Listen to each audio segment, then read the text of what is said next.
Friends, we have gathered here today to celebrate womanhood and applaud the achievements of women across the globe. It is commonly known that women are the epitome of strength, love, sacrifice, and even courage. The role of women in today's world has changed significantly and for the better. They have attained immense success in every field, whether it is industry, sports, politics, or academics.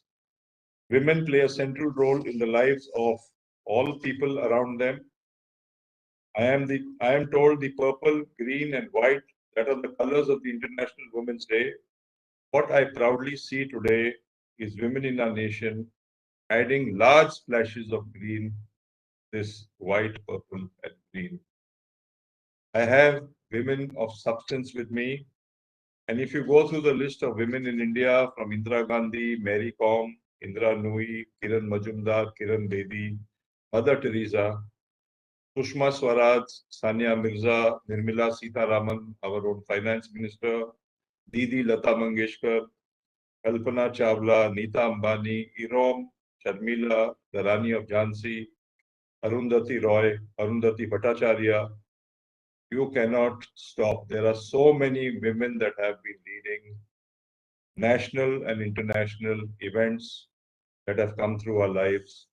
And in our own backyard, we have women who are the pillar of strength in IGBC. Sri Rekha, Satya Aruna, Asfiya, Manisha Shetty, Neha, and one more Neha, Pooja Bansal. And I'm sorry if I've not mentioned anybody, but these are the real pillar of strength of IGBC. And you won't believe it, once we were taking a photograph at 7 o'clock in the evening, and in the other room, the session had not ended. And poor Sri Rekha, as we were waiting on the stage, about 100 of us for the photograph, and poor Sri Rekha, she ran and ran, huffing and puffing, just to be in that photograph. We were waiting for her. This is in the last Green Building Congress in Hyderabad 4 years back.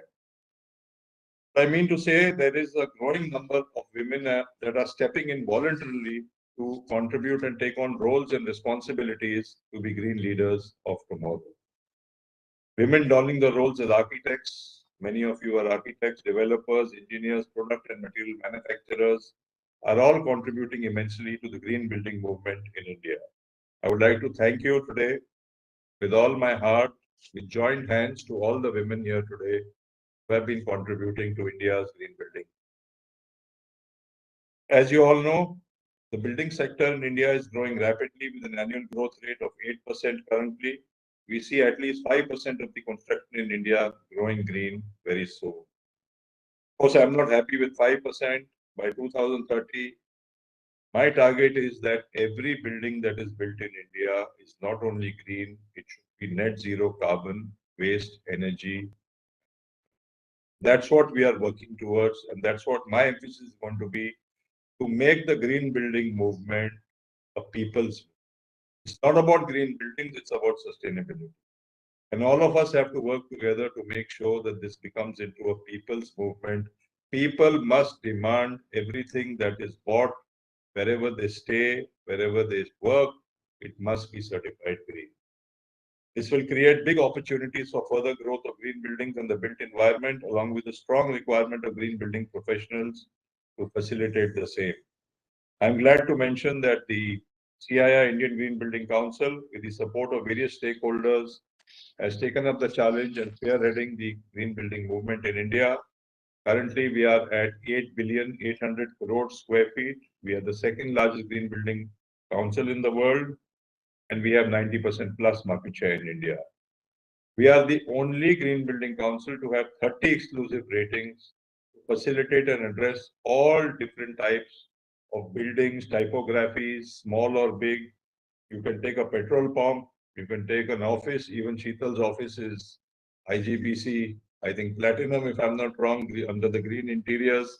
So every place, whether big or small, is certified by IGBC. Green villages, bus shelters, you name it, we are certifying small projects and big. The Kedarnath temple, the Siddhi Vinayak temple in Bombay, where even the flowers are turned into sindoor and sold. So nothing is wasted from all our projects. The Eco Govardhan village, the Hare Krishna Govardhan village. As we march ahead in facilitating a greener India, we need more qualified professionals who can facilitate the green building movement in the country. With your involvement, ladies, I am sure we will create a great impact and together achieve our vision to enable a sustainable built environment for all and facilitate India to be one of the global leaders in the sustainable built environment by 2025. Friends, we have a fantastic lineup of very passionate women leading sustainability with us today to inspire and motivate each one of you towards embracing the green way. We hope you make full use of this opportunity to interact and absorb precious insights that will be shared by them. Let me conclude by saying that there exists a huge opportunity for all of us going green, both in our personal and professional lives. We invite more women to be part of this journey towards sustainability. Also, I would like to request all of you that how long can you keep on extracting from the womb of your mother? How long will you keep on extracting from the womb of Mother Earth, ladies and gentlemen? We have to stop now. We have to make sure we give back to our own mother. And I urge each one of you, please come forward and do spend at least 10, 20 minutes, half an hour every day giving back something to mother. If we do this together, certainly we can make a difference. Thank you very much for being with us. Thank you. Thank you, sir. Thank you, Mr. Gurmeet Singh Arora, for always being with us and also guiding IGBC and taking the green building movement in the country.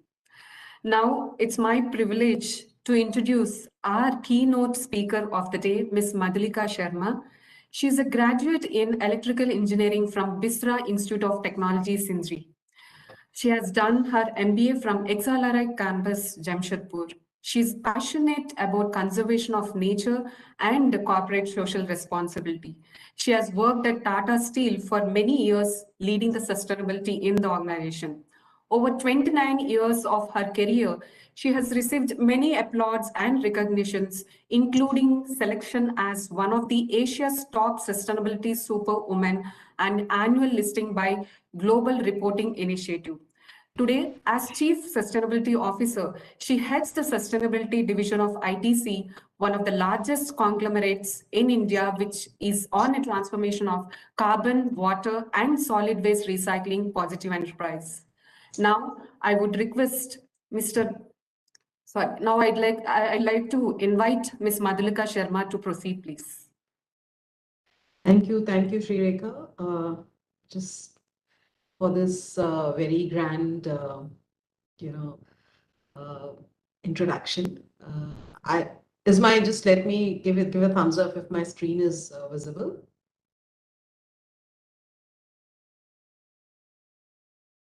Yeah, your screen is visible, ma'am. Yet it is just coming to the full screen. Is it there? I don't know. Just let me know if my screen is there on there. Oh, I think it's taking a minute. Yes, ma'am. We are able to see the screen. Thank you so much.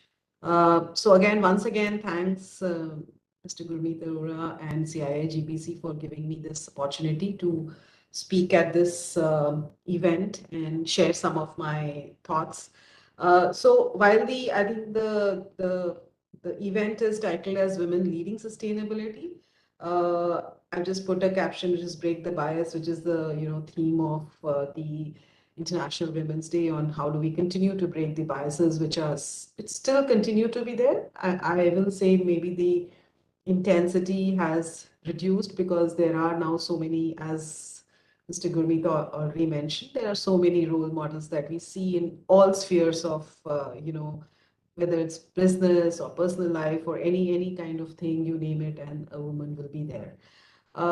So I'm probably on the sustainability part. I think I'll only extend what Mr. Gurmeet said, that women probably are naturally, they have this natural DNA of being more sustainable. If I just remember my mother or my grandmother, we were probably trained by them to, use the single most last ounce of the first, I think, lessons of resource efficiency were hammered into us by them, into not letting go anything, waste, and ensuring that, you have taken all the last ounce of toothpaste till before you throw it, using the containers, not throwing it and using them as recycling them till they could be recycled, even recycling cloths, recycling everything.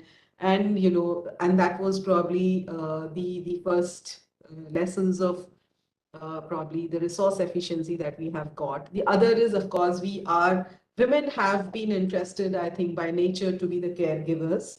And that's where the empathy and compassion to think more about not only the fellow human beings, but I think about the larger nature, it comes very, very naturally. And I think that's why we see a lot of women in the field of sustainability.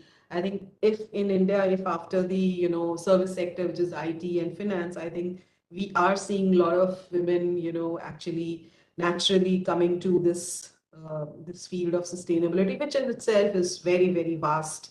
It spawns all aspects of business, I think. But I think for my the talk today, I thought I did ask Mr. Venkat Giri as to what is it that I should be sharing, and he did say that you can share, probably your experience of as a professional, and that's what I'm going to do today. I hope you know.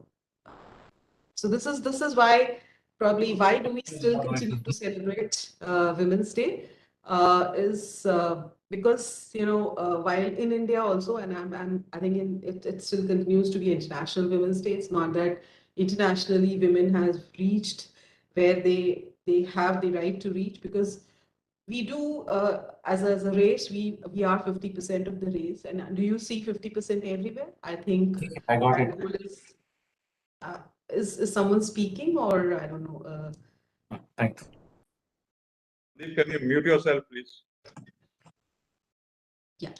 And if I just talk specifically about India, so I think now when Indian women, you see they have at least if you go to colleges, etc., you will see that there are equal number of women as men in for any professional degree, and which is a very, very good sign. And I think that's a long way that we have come. If I just compare 30 years, more than 30 years ago, when I was in the engineering college, we were, if I look at +2, we were a batch of about 50 students, and only very few of us really made it to the professional degrees of whether it's engineering, doctorate, or even pursuing some higher studies. But the things have dramatically changed in the last 3 to 4 decades, and we see a very, very high percentage of women actually joining workforce. However, if I just compare it with women at the top, while we do see role models, a lot of women have made it. Of course, they have had their share of challenges and their share of learning and their share of things that you would have heard about, and something I'll share. I'm not saying I've broken all the glass ceilings, but certainly I've made my kind of mark. And if you see globally, I mean, in India, we still need to see a lot of role models. I've been really, I mean, I'm following a advertisement which has been coming at least in the Calcutta Times, which is that there are no role models now. There are no female role models. There are only role models, which is good to say that yes, maybe the time has come when there should not be any male female kind of a thing, and it is you are into a role model. Everyone is a role model. However, if I compare, whether it was on Tata Steel or in ITC, if I look at the top, it's quite lonely for a woman to be here, because we still need much more women. But why I think it's not that the intent is not there by the organizations to have more women at the top. I think it's the pipeline which feeds. Probably that is still continues to be inadequate. Maybe at the entry level, as we continue to get more and more women, probably things will improve in next 10 years, and maybe we are not having this discussion again after a decade or so. But if I think, I mean, why is it that even in last 10 years, a lot of women have been joining, but if you see, even after the middle management, you start seeing a huge gap which kind of happens. And this is my personal, kind of a thought as to why is it like that. And because there's a paucity of time, this slide itself, I can take a good 15 minutes. But I think if you see that at entry level, there are no barriers, everyone joins, and maybe till 3-4 years. In fact, if I compare it, because a significant part of my learning has happened in Tata Steel, I see that actually in the first 3-4 years, women who were coming as graduate trainees, etc., they were actually probably on the fast track and on an accelerated track. It's only about, after 5-6 years, when you decide that you have some priorities in your personal life, which is rightfully so, we decide to go for a marriage, go for a family. And that's where, most of the responsibilities then has to be taken care of by the women in the house, while things have dramatically changed, both from an organizational perspective in terms of giving a lot of space for a woman to be comfortable into that womanhood, into the family part, into the motherhood part. But I think it's the women after that who probably find it difficult for themselves to come back with the same gusto and same kind of zeal, and they start taking. I think it's not. Of course, there is an ecosystem, there is an expectation, but probably they themselves start either feeling very guilty, or they start probably taking a back seat and saying that, I have some other priorities, or maybe it's good I can be a second bread earner.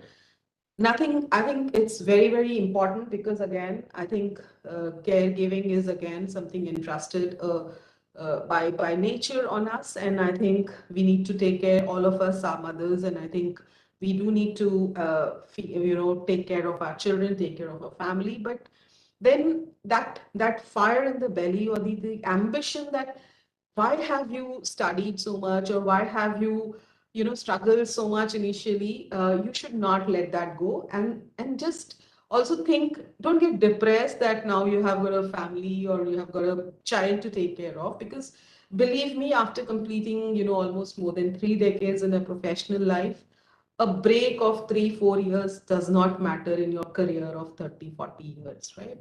So you should not be guilty, but you say, okay, this is the choice that I've made. I have kind of 3-4 years is what I give to my family as a priority. But then I'll come back, and I'll come back with more gusto, and I'll just make my mark. And that's what probably where the women need support in terms of mentorships, in terms of family support, to kind of deal with those 3-4 years of difficult period. And believe it, these are the, typically you are at a 30 20 late 20s, early 30s, when your career is really shaping up, and that's when probably your male colleagues kind of do go forward as compared to you. But I'm saying that it's not difficult, you can still catch up, because it's a long marathon, it's not a short sprint. Professional life is not a short sprint, it's a fairly long marathon, and you can remember the slow and steady, and you can still catch up the game. That's what I leave if I have got a more younger crowd. Having said so, I think I wanted to just share I have some broad 5 learnings for myself, which I kind of tend to share as to what I've imbibed through my experiences, and what has helped me to, still kind of really reposition myself. I left a very, very successful career and a really comfort zone. After 29 years, I decided to leave the organization, which I kind of loved. Never in my wildest dream would have thought I would leave Tata Steel. But yes, I did, take that decision, take that call, and I did move out from a very, very significant comfort zone. It was a leap of faith, but it was a confidence that I had. And I took that decision because probably I was seeing that I had started probably either becoming complacent, my learning was not getting me anywhere. And if I really wanted to make a mark, I did need to do something very significantly different. And that's what the key point here is. If that you don't, while luck, I still believe luck is lady luck does kind of favor a few, but then there are very few who actually luck favors, and a lot of it happens because you have to make it happen. And I firmly believe that you create your own future, right? If and things just don't happen themselves, you have to make them happen. And the window of opportunity is there for everyone, and it's only people who go further, who have the courage and who have the confidence, the self-confidence in themselves to really open the window. I gave one example of when I really thought of making a switch to another, place, new role, new people, starting afresh, leaving my comfort zone, not only my comfort zone of place, my comfort zone of, home, and a lot of things. But then I really thought I can one contribute as a professional more, and I was seeing I was reaching a dead end at whatever I was doing. I was not going any further. I could have spent my rest of 7 8 years of my career very very comfortably, but then I thought I really have some active professional life in me, and I wanted to make that mark. I started in an IT division, and I still have a lot of colleagues and friends who have continued to be working in IT in the same domain, same area. I decided after 10 years I wanted to come out. I did my XLRI when I had by that time my son was about 6 7 years old, and I decided I can probably take a break. I can go back to the study tables, and I took that opportunity which was there given by Tata Steel. They had, they were selecting few. There was a selection process, and you could be part of a 1 year executive management program. And I took that, and I went back to study tables. I really slogged it because there were extended hours of teaching, learning, then you had a kid to look after and a family to look after, and then doing studies at night, and then again going back in the morning. So I did that. I left IT and I went to corporate world. I have worked in the plant. I was the first female to work on the shop floor in Tata Steel at the level at which I was. So I have kind of always said, okay, I have to look for opportunities. It's not that uh, only, something will come my way when the time is right. Probably it happens to few, but it happens to very few, let me tell you that.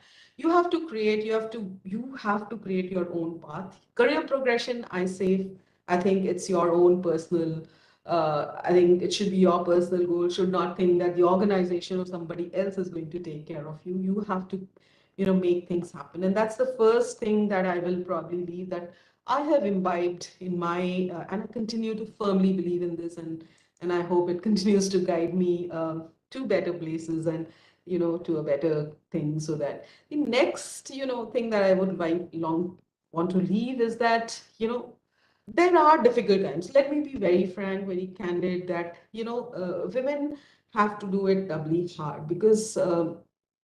Gurmeet, you said you're feeling, kind of solitary with a lot of women on the dais, and I think that's something that all of us sitting here on the dais today have faced it. And I was just looking yesterday evening, somehow I just thought I'll just let me go down the memory lane, and I was looking at photographs. I have so many photographs where I'm the only female standing, and they're all men, and trust me, while I've got used to it, it is difficult, and there are small and big things, issues which you have faced, and this is just one of them. But then there are a lot of things which pulls you down at times, and I'm talking about, say, 30 years ago, 20 years ago, things were not always what it is now. There's a lot of ecosystem enablers that organizations have created, but one thing that I say is probably this mantra, and which is like never give up. And this cartoon, I've kept it for last, I think, 20 years. It was one of my bosses, very supportive boss, one of whom I've always kept in touch today. I consider him to be my mentor even till today.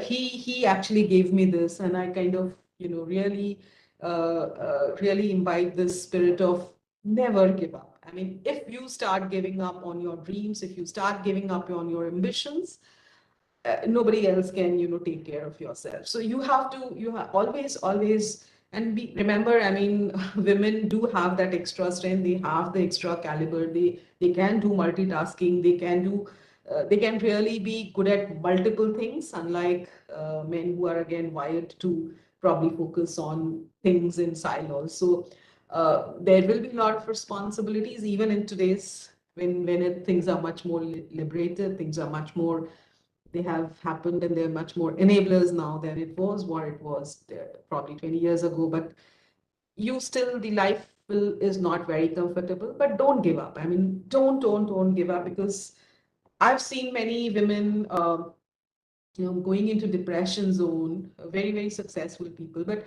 if you start giving up, then, nobody else can help you. And that's my second thing.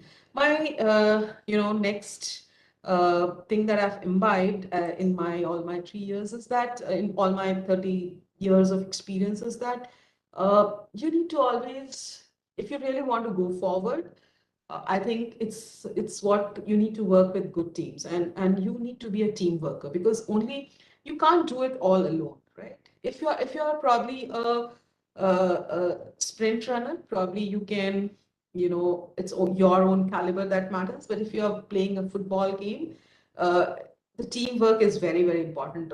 It's not good that only you are good and you are, everything, you know it all, but you have to take your whole team along with you. And it's not true only for women. I think it's equally also important. It's same for men, but I think because women have those extra, they have that extra responsibilities. I think for women, it's all the more important that you spend extra time in building teams, in delegating things which you can, delegate, so that you kind of reduce your clutter and focus on things which really matter. And it's easier said than done. I have known very good people, very good workers, very defined, really finding it difficult to be team worker. I was not always a extrovert or a team worker, but I have kind of imbibe this, that I need to work with teams. I need to, because if I want to be efficient, if I want to go forward, it's the team which matters. And I need to share, I need to care, I need to, build this team wherever I am. So I think that's my next, as a professional, thing, advice that I would leave you. The last but one is that, all said and done, you have to find a work-life balance. It's a very abused work in today's world, but I think it's very important. You have to find what is the right balance. You have to create those ecosystems in your own home, in your workplace, which kind of lends the support to you. So I think women need to find that ecosystem at home, so that they have people who can take care of their children, people who can, whom they can build this trustful people. I have always, I think, I have really made it to where I am because of support of my in-laws. They always stayed with me, especially my father-in-law. I mean, till date, he, with my moving to new organization, I think my in-laws are the most, kind of, they have been impacted most, because they have not yet moved with me. But it was my father-in-law said, if you believe this is the right thing and this is what you want, you should always go for it. And he's been a constant support. And I think he was there for my son when I was not there. I was traveling, I was probably there. And to date, I mean, I think he's my biggest supporter. And you have to find these support systems for yourself. I think maybe 20 years ago, if I was saying, I said, family and career, you have to find a balance. I also now, especially, it's very important aspect, because I have started believing the saying that health is wealth at older age, which you have all learned. Because good health is what, keeps you, a healthy professional is what takes you further, in life. And you have to find time for your health, issues. You have to find time for your walks, for your yoga, whatever works for you, for workouts, whatever works for you. And you have to let go of things which are not so important. So you have to prioritize things in your life as to what is the most important thing.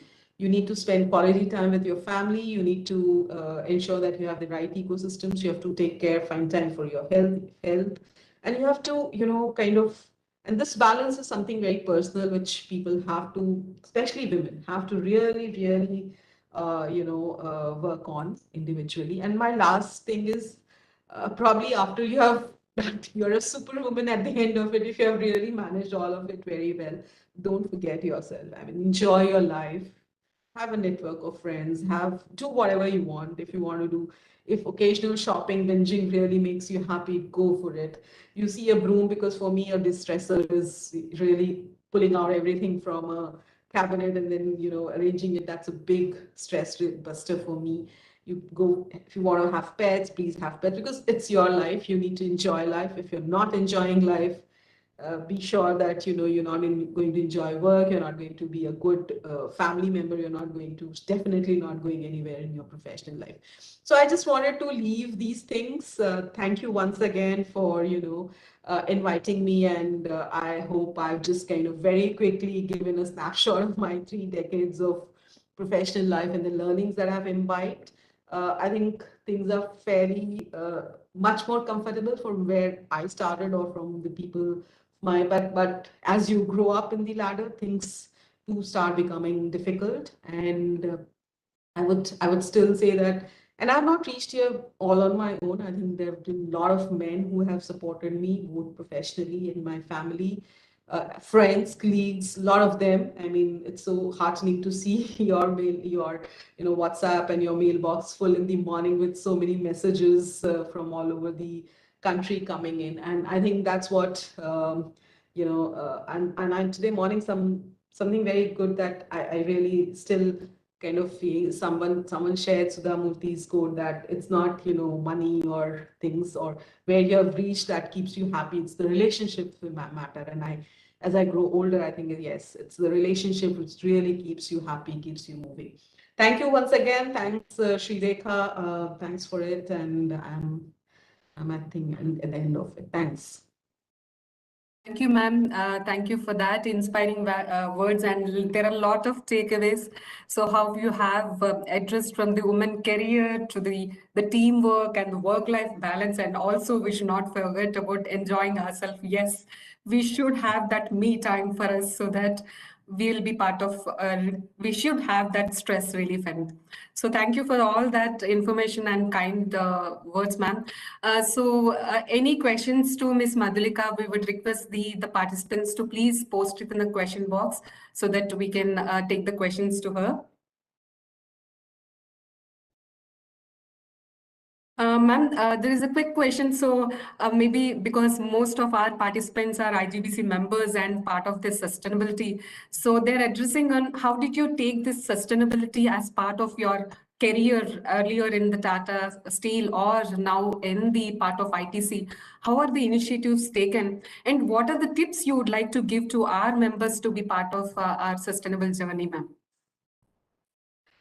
Well, sustainability, I think of my 30 years, I think last 7 years, I'm very actively involved in sustainability. But even prior to that, my seeds of sustainability were sown when I was working in the plant as Chief of Infrastructure and Planning and Development. And I attended the CII ITC's Center of Excellence. They run an assessors program, and I attended that. And I was an active assessor for 4 years, and it really gave me the opportunity to go out, because the program, it allows you to go to the other companies and then get in their best practices. So I'm really thankful to Tata Steel and also for really giving me this opportunity. And I think that's where one of the years my team was also selected as the best assessors team. And that's where actually I was I really became very close to this subject. And even when I was working as an infrastructure planning development, I was entrusted with a lot of like buildings or even the ambience, where I was trying to embed the aspects of sustainability which could have gone, which was like water, waste, etc. So all that was there. And I really found that this is my, this is my a field of calling. And while I've really worked in a lot of functions and a lot of areas, but I decided, and that's what probably was one of the reasons why I decided to uh, leave Tata Steel, because I was thinking, I saw that probably I'm not able to go beyond certain things, because and that's where I decided to come to ITC, which is a conglomerate and has got multiple businesses and multiple material issues. In terms of where do you want to some tips, so very quick tips, that this is a very evolving space. I think you should, I read a lot still, and that's one thing that keeps me excited.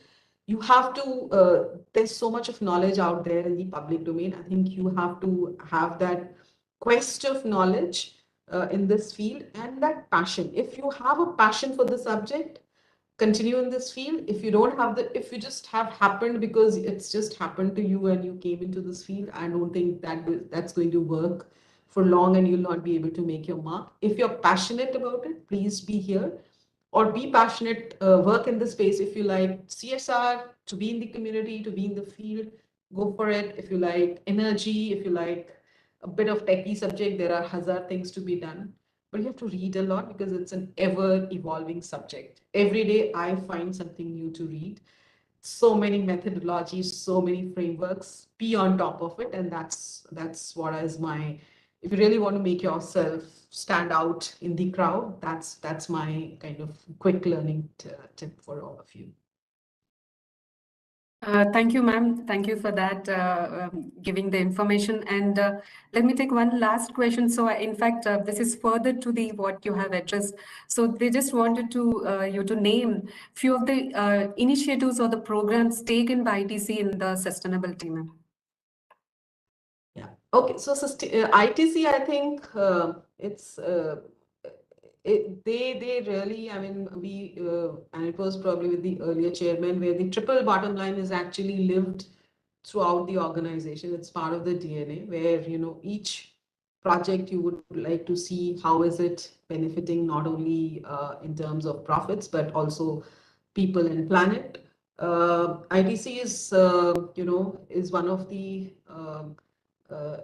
you would have heard about ITC Chola, Grand Chola in Chennai, a huge, you know, hotel. It's now become carbon neutral, and it's one of the largest infrastructure or largest commercial building in the world to become carbon neutral through the LEED certification. ITC hotels business, they have, you know, they are the biggest responsible, they have this tagline of responsible luxury, and they are the biggest hotel chains in the world to have this kind of, you know, green embedded, so largest number of green buildings in their portfolio, most of them platinum. 3 of them have gone for carbon neutral certification. So we are already, ITC is already doing more rainwater harvesting in its catchment areas than the water that it is using. The same goes for the waste. The solid waste which gets recycled is much more than the waste that gets generated as part of the business. And there's a lot of which is being done on carbon, though the journey, I mean, there's still a bit of way to go, but I think with all these initiatives in place, and there's a lot of intent and commitment. As I said, you know, triple bottom line is just not a some phrase. This goes down, it's percolated down in the DNA of the everything that actually gets done. So each project, each activity passes through the lens of triple bottom line, and I think that's what is important.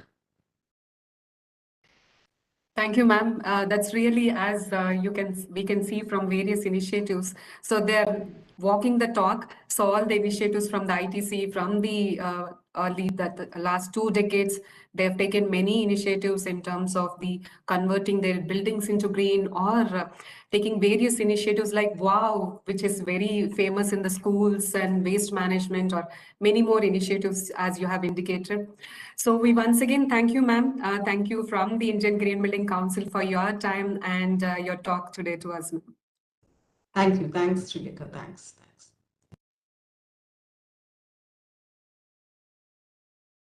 Friends, now I would like to invite our next speaker of the day, architect Sheetal.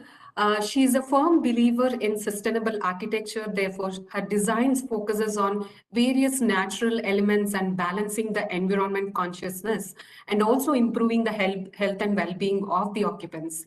She has over 23 years of experience and designed hundreds of projects and staggering to 50 million square foot.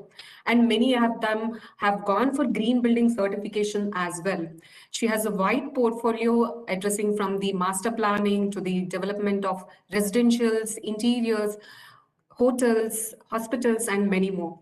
Shunya, India's first net zero energy home, is one of her research development projects made completely out of waste. Her projects are benchmark in energy efficiency in the industry. Now, I would request Architect Sheetal Rakheja to proceed, please. Ma'am, you're on mute.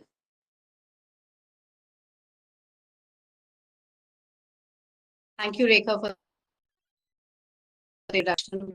Everyone, a very warm welcome here and a very happy Women's Day. I'll just share my screen, just 1 second.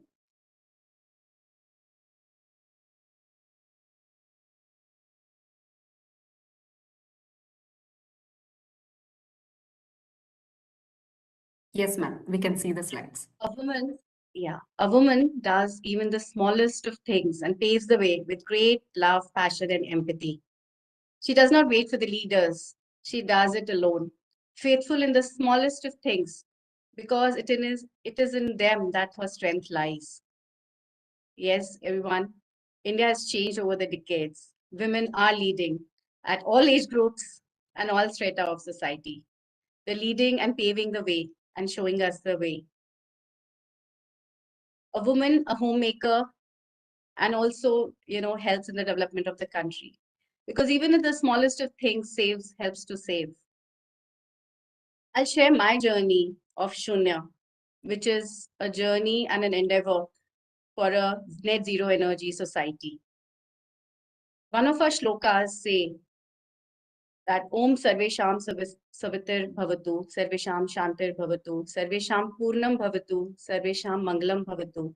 It means that when we do anything, it is for the peace, development, and the benefit of all, not only for us, it's for everyone.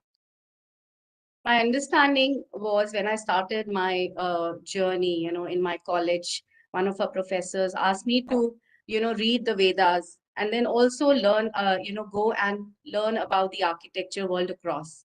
And I realized that, most of the architecture was inspiration from nature. And our own temples, where you see this Bindu or you see this energy center, this is where the sky and the earth meet. This is how we, interpreted the energy, which is from the heaven. It comes to the Garbhagriha where the idol sits. This is Shunya, from where everything begins and ends. The second understanding was that at all scales, for anything to be sustainable, whether it's building, whether it's infrastructure, it has to integrate and balance the environment with the social and economic components of the community. The next understanding was that there's so much of our ancient past which has been designed in a way that helps to not only save energy but also is very comfortable, and it's for the well-being of the people. The way the streets shade each other, the way we treat the sun, the wind, and we enjoy the cycles to connect ourselves to nature. And of course, nature is very powerful in building these sustainable communities. It's a power of nature that can turn the simplest of things into poetic and can uplift one's spirit. The research enough which shows that how patients heal better, students study better, and employees perform better just when they're connected to nature. And in nature, everything is so self-sustaining. The entire aspiration, the texture, color, everything is so timeless, so beautiful, and so inspirational. That's why we gravitate towards nature. When we are unwell, the doctor will tell us go and go and spend time with nature. That will help you heal, rejuvenate. So our urban systems have to respect and engage, and bringing that nature back is the first key in any development. For the communities to be proud, it's important to connect them to nature, because when you bring nature close to you, you will be close to nature. So important to have all these ecological infrastructure close to us. We should not be walking or driving hours to get close to it. It should be part of our daily lives. And that will not only help in building more sustainably, because that helps. There are projects where we have reduced the stormwater lines, we've reduced the energy consumption just by greening, by getting that nature inside. We've filtered water naturally through these green bioswales. We have reduced the heat coming into the building by planting the trees in the right direction. We created social spaces where people can sit and spend their time just by shading them properly, putting the wind, channelizing the wind so that it's cool and breezy where they sit. That interconnectedness that happens in nature should be part of our daily lives. This is one project where, this was a commercial project where there was going to be built one building. And what we did, we realized that, how we used to build earlier, where buildings would shade each other. So we created 3 buildings which were mutually shading each other. And on the ground floor, we tilted the entire place. So there was, and put water in the right wind direction so that it would cool before it entered these public spaces. The ground floor was completely stilted so that people could enjoy the greenery and the nature, the chirping of the birds, the water before they actually went up to their offices. So that's the entire green space that we created called the public realm, where there's light, there's water, there's birds. And that's a place where you enjoy each other socially, because we all are social beings. We cannot live in isolation. And this space which got formed, this project got featured in National Geographic, where the interviews, and many people who were working here said that they really enjoy being here. In fact, they come to office earlier and they leave the premises much later just to be in this space, because that helps to de-stress. So that's the power of nature. This entire area was made out of the waste tiles and stone which came out of the interior spaces. This is the space where people sit, play guitars, and it's a so beautiful social community which got formed. These were the energy. So here we met. We married the technology with the architecture, where we could predict on day one how the building would perform. So we did a digital twinning of the building, and saw that what kind of shading systems, what kind of window wall ratio, what kind of wall insulation would help to save the energy without increasing the cost of the project, and would take care of the well-being of the people, because natural daylight was important. Connecting them to greenery was important, but at the same time taking care of the heat was important. So the building is very well insulated, but it had to be balanced with the economics of the project. So this was done in a this project was low budget, but at the same time achieved the one of the highest rating that we had. And then the energy performance of this project was also substantial, where we were able to save almost 20% energy over the ASHRAE base case. Then we did this project, Patni Computers, where this is one of the IGBC Platinum project certified.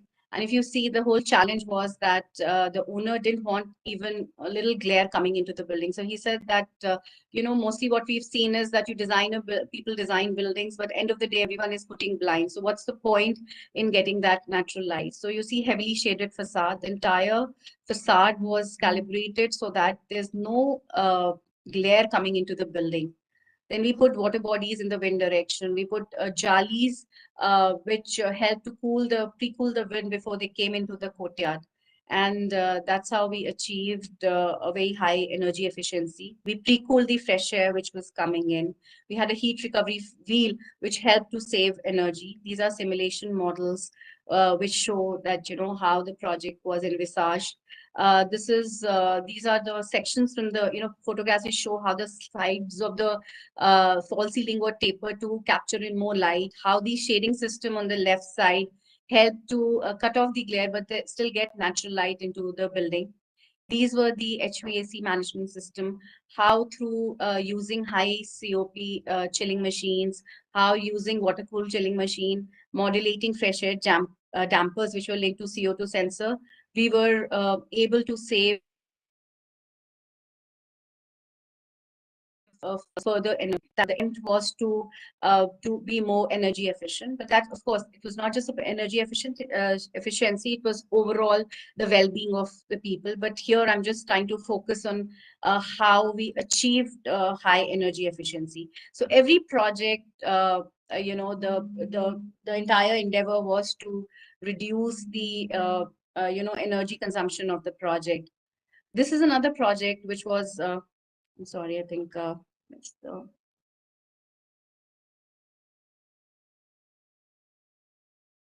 I went to the last slide.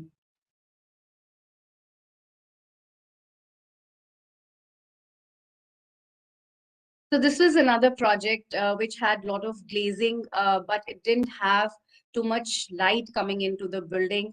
It had beautiful garden, but nobody would use it because the project was completely, had fixed glass, which didn't really open into this beautiful garden that you see. They had office space on the ground floor. So people were hesitant to really come out and use this space. This was an atrium which had too much glare, and they were building, there were solid blocks all around. So the intent was to create a collaborative office where people could enjoy natural light, have some breakout spaces, have collaborative spaces so that they could interact.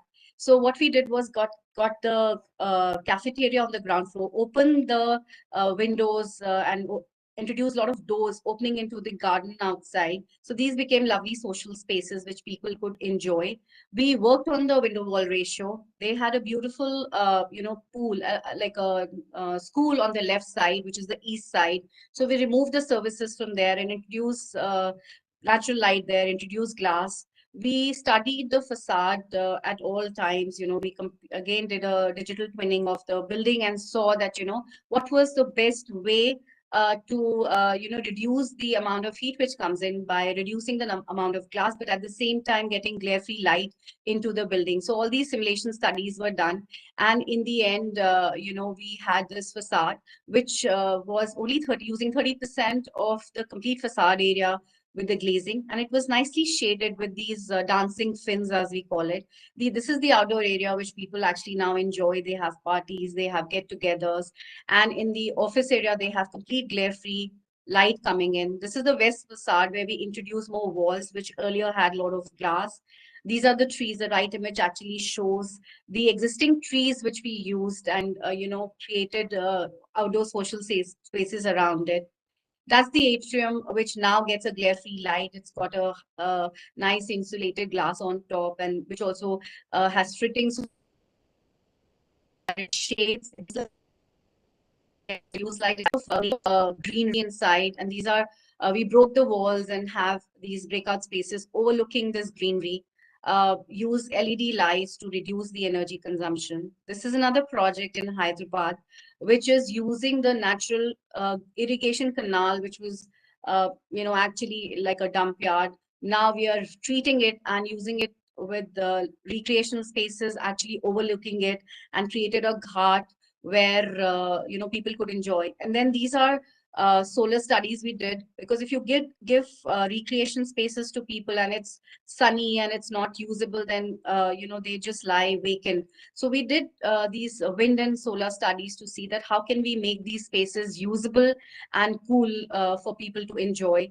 This is the facade, how it looks like, which nicely shades, has punchers to capture the east-west glazings. So all of these projects were, the intent was to reduce the energy consumption, reduce the water and the complete consumptions of the building. But we were still far away from the net zero energy building. And the next attempt was to create a building which would actually generate as much energy as it uses over a course of year. But that would have been very expensive had we taken these buildings and installed solar powers. It was even the surface area of the building and the campus was not enough. So we had to, so the next step was that how do we reduce the energy consumption of the building to the bare minimum? And then supply it with, renewable source, supply that little energy that the project would use. So Shunya was a R&D project which we did, made completely out of waste. But of course, the intention was not only to make it a zero energy, The intent was to make it zero water, zero waste, and zero energy. Closed loop recycling. I mean, a sustainable way of living, which each of us can easily do in a very simplistic way. So, like I said, even small, we sometimes feel as women, as even as humans, that हम तो थोड़ा सा काम कर रहे हैं, हम तो छोटा सा कुछ कर रहे हैं, and what impact will it make? But that is the beginning. Even the smallest of things can have a huge impact on the environment. So this project was actually to showcase that. So Shunya was zero energy, zero water, and zero waste. So we took 4 old containers, placed them around the courtyard, because courtyard work very well for our Delhi climate. That is where the complete, the bigger glazings we opened up to. And then it's a nicely shaded place. So when the wind enters from here, the cross ventilation happens from here. It's a cooler wind than the exposed wind. We cut the container in such a way that it formed on the east and west side verandas, which would shade the east and west glass, though the glazing on the east and west, it has very small windows. The main larger openings were on the north side and within the courtyard. Then we put solar, so we insulated this container, and then we had solar panels on top. So that's how the south container is, where the entrance lobby is, having a kitchen and a washroom and an entrance lobby. And then the entire space is revolving around that courtyard. So courtyard becomes the heart of the complete house. It's about, this house was almost 1,000 square feet, and so it had solar panels on top, it had a vegetable garden, it had a solar cooker. And so I will just brief you how we went about it. So we took this house and we tried to rotate the orientation to realize that, if we had the orientation right, we could really bring down the energy consumption of this house. So we saved 2% energy. If you look at the electrical loads, they dropped by 2% just by changing or having the right orientation. Then we insulated the roof, and there was another 2.5% saving. Then we insulated the wall, another 6.5% energy. Then using DGU instead of single clear glass, another saving. Window wall ratios we reduced, another 4.5% saving. Courtyard getting daylight to the entire house, so you don't need artificial lighting throughout the year. This is the daylight controls, saving another 6% energy. Shading devices, another 5.5% energy. And courtyard, of course, acting like a complete, helping in controlling the temperature through evaporative cooling, through cool breeze, natural ventilation, and then using solar ACs. The entire cumulative saving was almost 60%. Then we use energy efficient equipments, which again help to save the energy. So by the passive and active measures both, we were able to save substantial energy of this project. And what it really needed, we could compensate by 3 kilowatt capacity solar PVs, which could easily come on the roof. But we wanted to do a step further. It was not only about energy, it was about food, it's about water, it's about completely living sustainably, and while being very comfortable. So this is how the closed loop water cycling happened. We had kitchen garden, we had green roof, we had vegetables, growing vertically, and that really helped to reduce the heat island effect of the project. And we achieved the net zero status. Sheetal These are ma'am, the some pictures. Yeah, sorry I for just the interruption. finished. Yeah. Yes. Yeah, I'll just finish that. Yes. So that's how.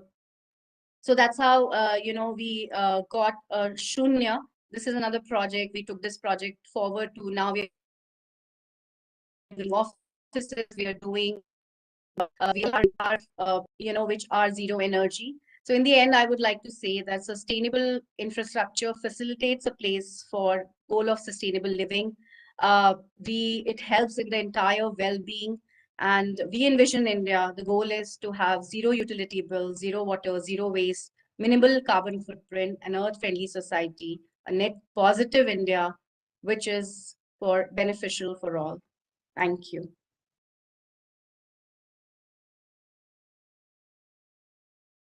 Thank you, ma'am. Thank you for showing us that inspiring case studies, in fact, how the projects have gone net zero. In fact, with the current global trend, definitely net zero is our future. And we can see from your various projects how they have implemented the green measures.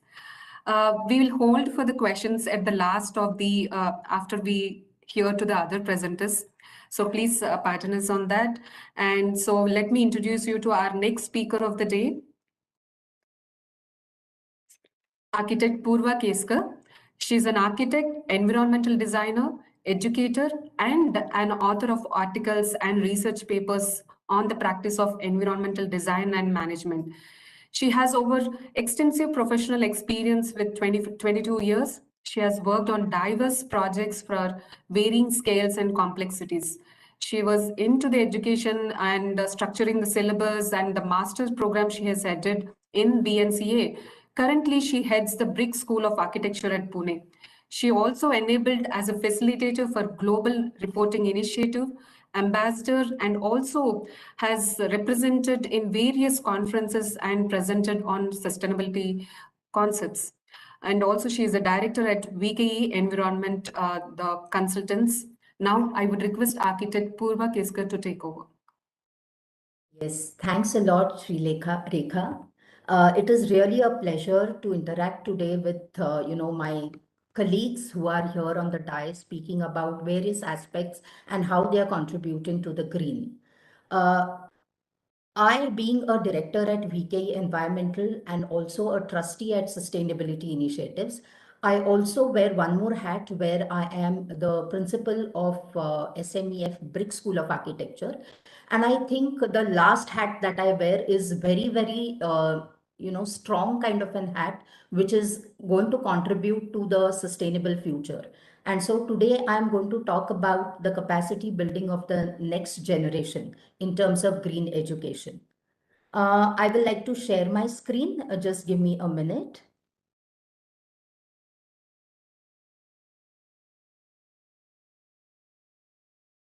Hope you're able to see my screen.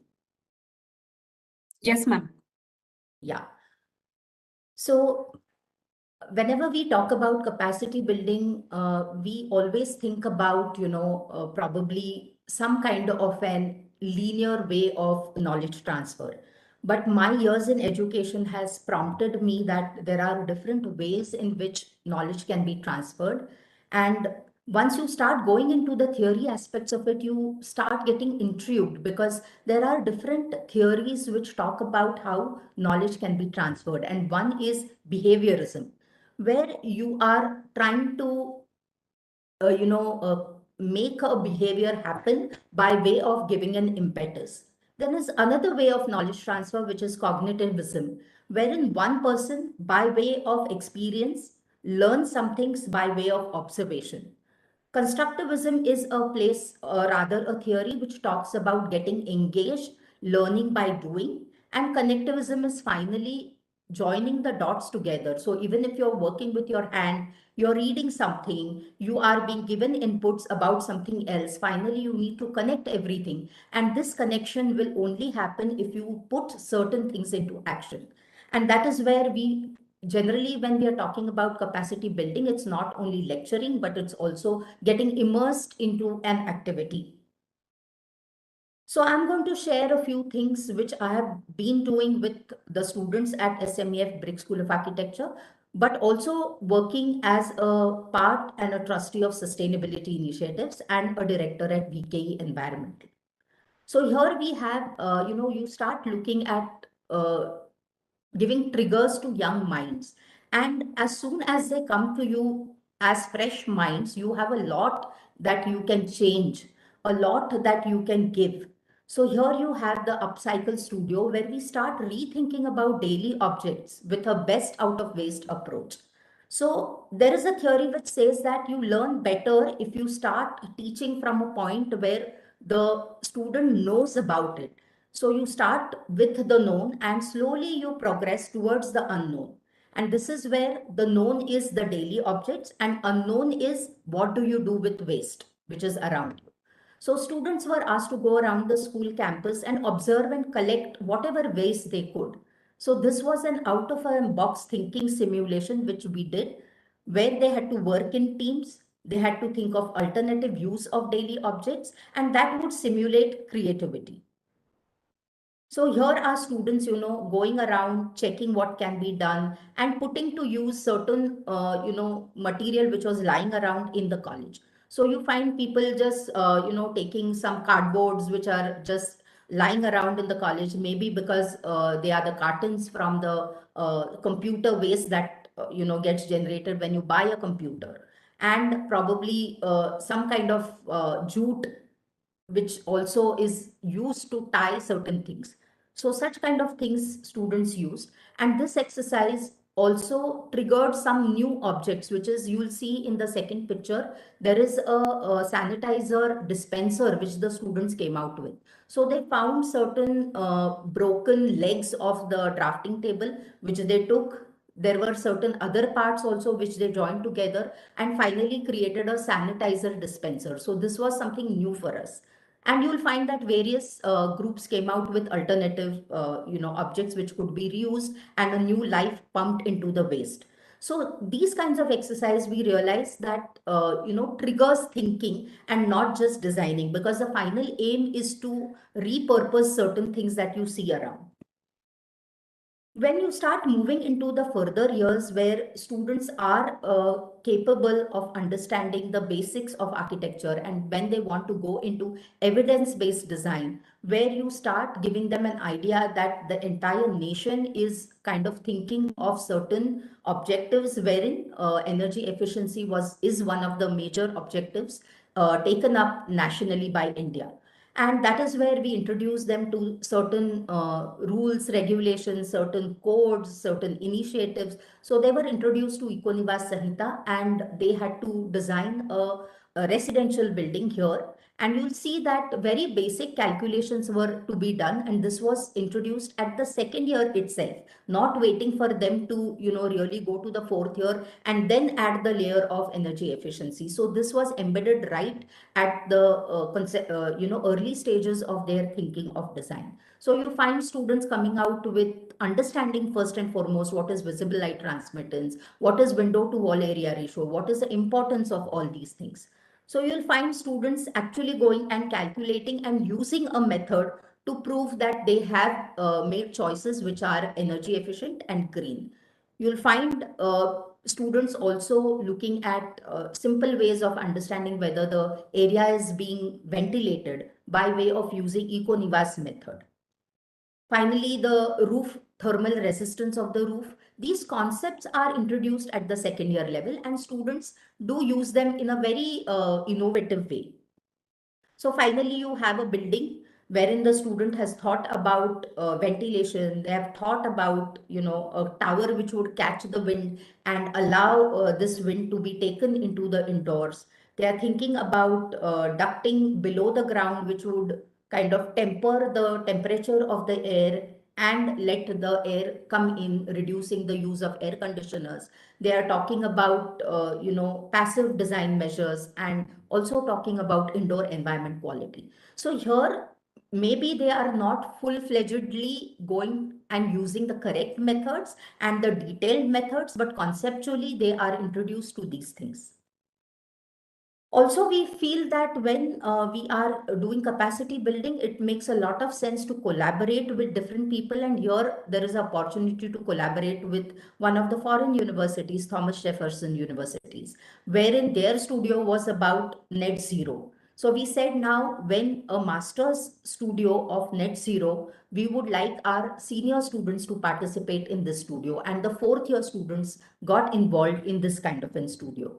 There was a complete methodology laid down. It is very, very important when you are doing the capacity building to be clear on the methodology and the timelines, and the faculty, or rather the person who is teaching, needs to be very much in control of the entire methodology. So this was again evidence-based design, where you find that only in step 5, once you have designed something, you think and start thinking about passive design, then you start thinking about building envelope and then active systems, and you have to create this kind of an discipline in students so that they are able to take decisions in the timelines that are expected.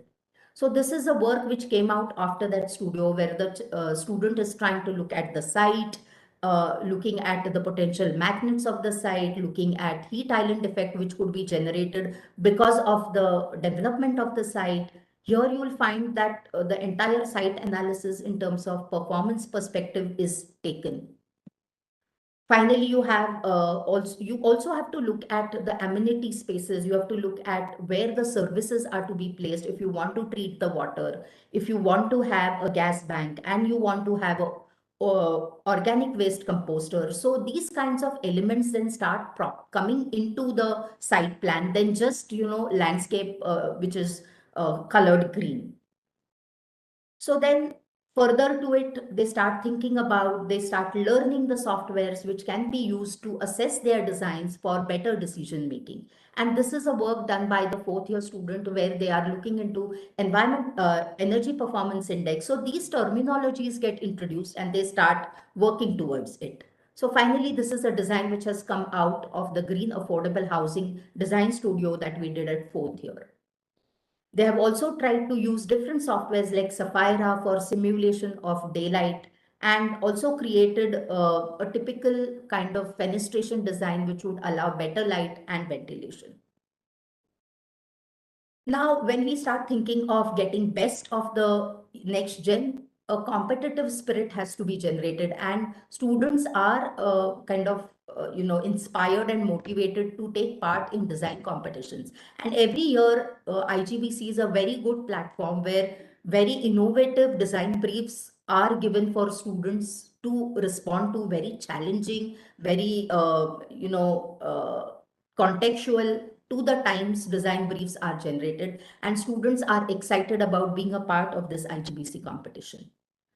Further to it, health and well-being is also a future concern which is introduced to the students at the 4th year level. And you see here that we invited the IGBC, Mr. Karthikeyan and Shivraj Dhaka, to explain to the students the health and well-being rating, which then can be used as a design brief. Like these things are the objectives that one should be using for having a concept and a design in place. Further to it, not only the building, one starts looking at the urbanism and starts looking at how new urbanism can create a well-being in the overall urbanness of things. So we took up, generally we try to look at things around us. So here we have taken the river and how to connect with the river. And we start looking at the structure plan of the river. We start looking at the different well-beings, which is physical, economical, social, spiritual, psychological, and ecological. So all these well-beings are discussed, and how these can be integrated in their designs is something which then is looked into. So at the design studio stage, things are very formal. But when the students really go out, start talking to people in their own cities, they come out with their own, aspirations. And here they came out with an idea that they could vitalize a small little lane, which was really, like a dirty lane. So they started looking at how they could revitalize the lane. They started, changing the floor at times. They painted the walls. They hung small little pots on the side walls of this lane, giving it a little bit of life. And then finally also arrange some events in these lanes. So, activating the lane was something which the students did, which is so much a part of the green and health and well-being of the urbanness of what we see today. So these were the drawings which they created and then started working onto it. Finally, it's not only doing something at your own level, you also need to be able to express it to someone else, understand the practical issues of things. And that is where a design is then from the board is taken to people who are the decision makers. Of course, we know that the entire design is not going to be implemented because it's not really detailed out so as for it to be implemented. But at least interacting with the local bodies gives us an understanding as to where the students are lacking in terms of their practical approach. And this is where the students again learn. Urban waste. So here we connected with the smart city people. You'll find that electricity transformers are just thrown away after they use. The cage which is there, the box which is there is thrown. There are many things which are just thrown away, and then students started repurposing these things. So ideas take shape and a new use is conceived. And finally, you come out with a regular daily use kind of an items which get created. And this gives a different feeling of repurposing. Just a reminder on time, ma'am. Yes, just finishing. So there are other strategies where you have to capture certain knowledge and try and give it to others so that it remains for posterity. And this is one example where we did a IGBC green mapping with the help of students and finally turned it into a publication. Also, certain publications like Green Footprints of Pune came out as a part of sustainability initiative program. Awareness and experience is something which has to be done, and the new generation political people also need to be made aware of. So here you find us as sustainability initiatives going and talking to people. We are also doing mission programs where students are taken to Suzlon, which is a IGBC platinum certified building, and not only the senior students, but even the students from the schools are a part of these programs. And finally, I think the most important learning platform is IGBC Green Building Congress. And here, I think most of my students do come here, and you won't believe they not only connect to the experts, but also get opportunities which one would never believe that they would get. So let me give you an example. One of the students who had come to IGBC connected with the company from China, and finally she could get an internship there. So such kind of things also happen, and now she's also employed with that company after she has passed out without doing her master's. So I think Indian Green Building Congress is like a pot of learning, and it's just for us to go and pick make most of it. And I think every year the next gen should be made a part of this. And I think IGBC has been doing this by inserting one entire day of a student congress, which is very enlightening and very inspiring for the next gen. So thank you. I think the ultimate purpose of education is not knowledge, but action. Thank you. Thank you, ma'am. Thank you for that presentation. It was quite insightful again. So definitely we agree that next gen are our future. These are going to be the future professionals and going to build India. And educating them during the academic itself plays a quite important role. And how you have formalized saying the 4 important things: behavioral, cognitivism, constructivism, and connectivism relate to the students and their education, given a lot of insights. And you are definitely the activities and the support you are taking is quite impressive, ma'am. Thank you for your presentation, ma'am. Thank you. Now, I would like to invite our next speaker, Dr. Mala Singh. She's a well-renowned leading green, healthy, sustainable, and net zero building consultant for residential, hospitality, healthcare, educational, industrial, government, and corporates. She is best owed upon with various awards and recognitions for her contribution in empowering the green buildings and sustainability. Under her leadership, the renowned name in the green building industry of the India, Ms. Mala Singh, have more than 20 years of experience and alumni of IIT Roorkee. She heads the PEC greening, the consultants who are taking the various green building projects, and they have transformed over than 3,000 million square foot of construction into the green. And now I would request Dr. Mala Singh to take over and give us her presentation, please. Just let me just share my presentation.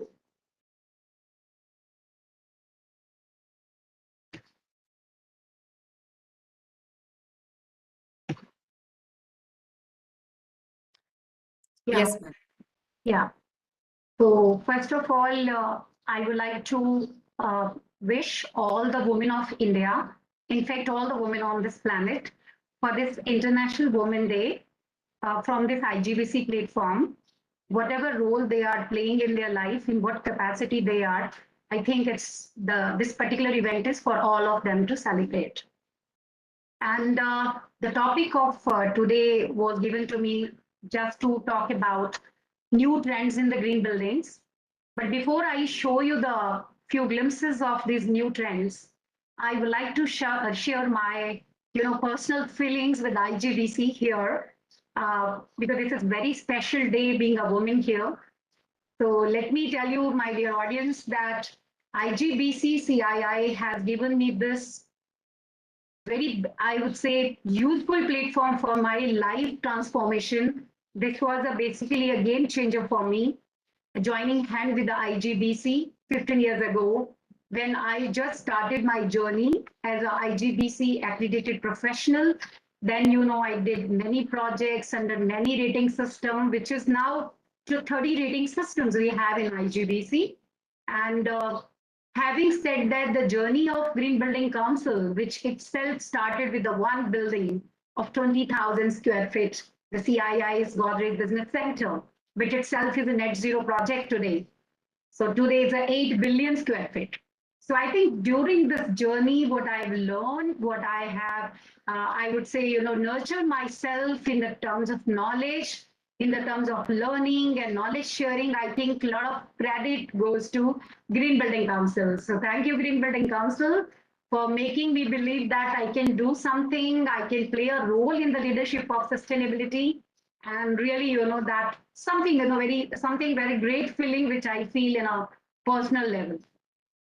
So I think now let's come to the point, because the time is also the constraint here.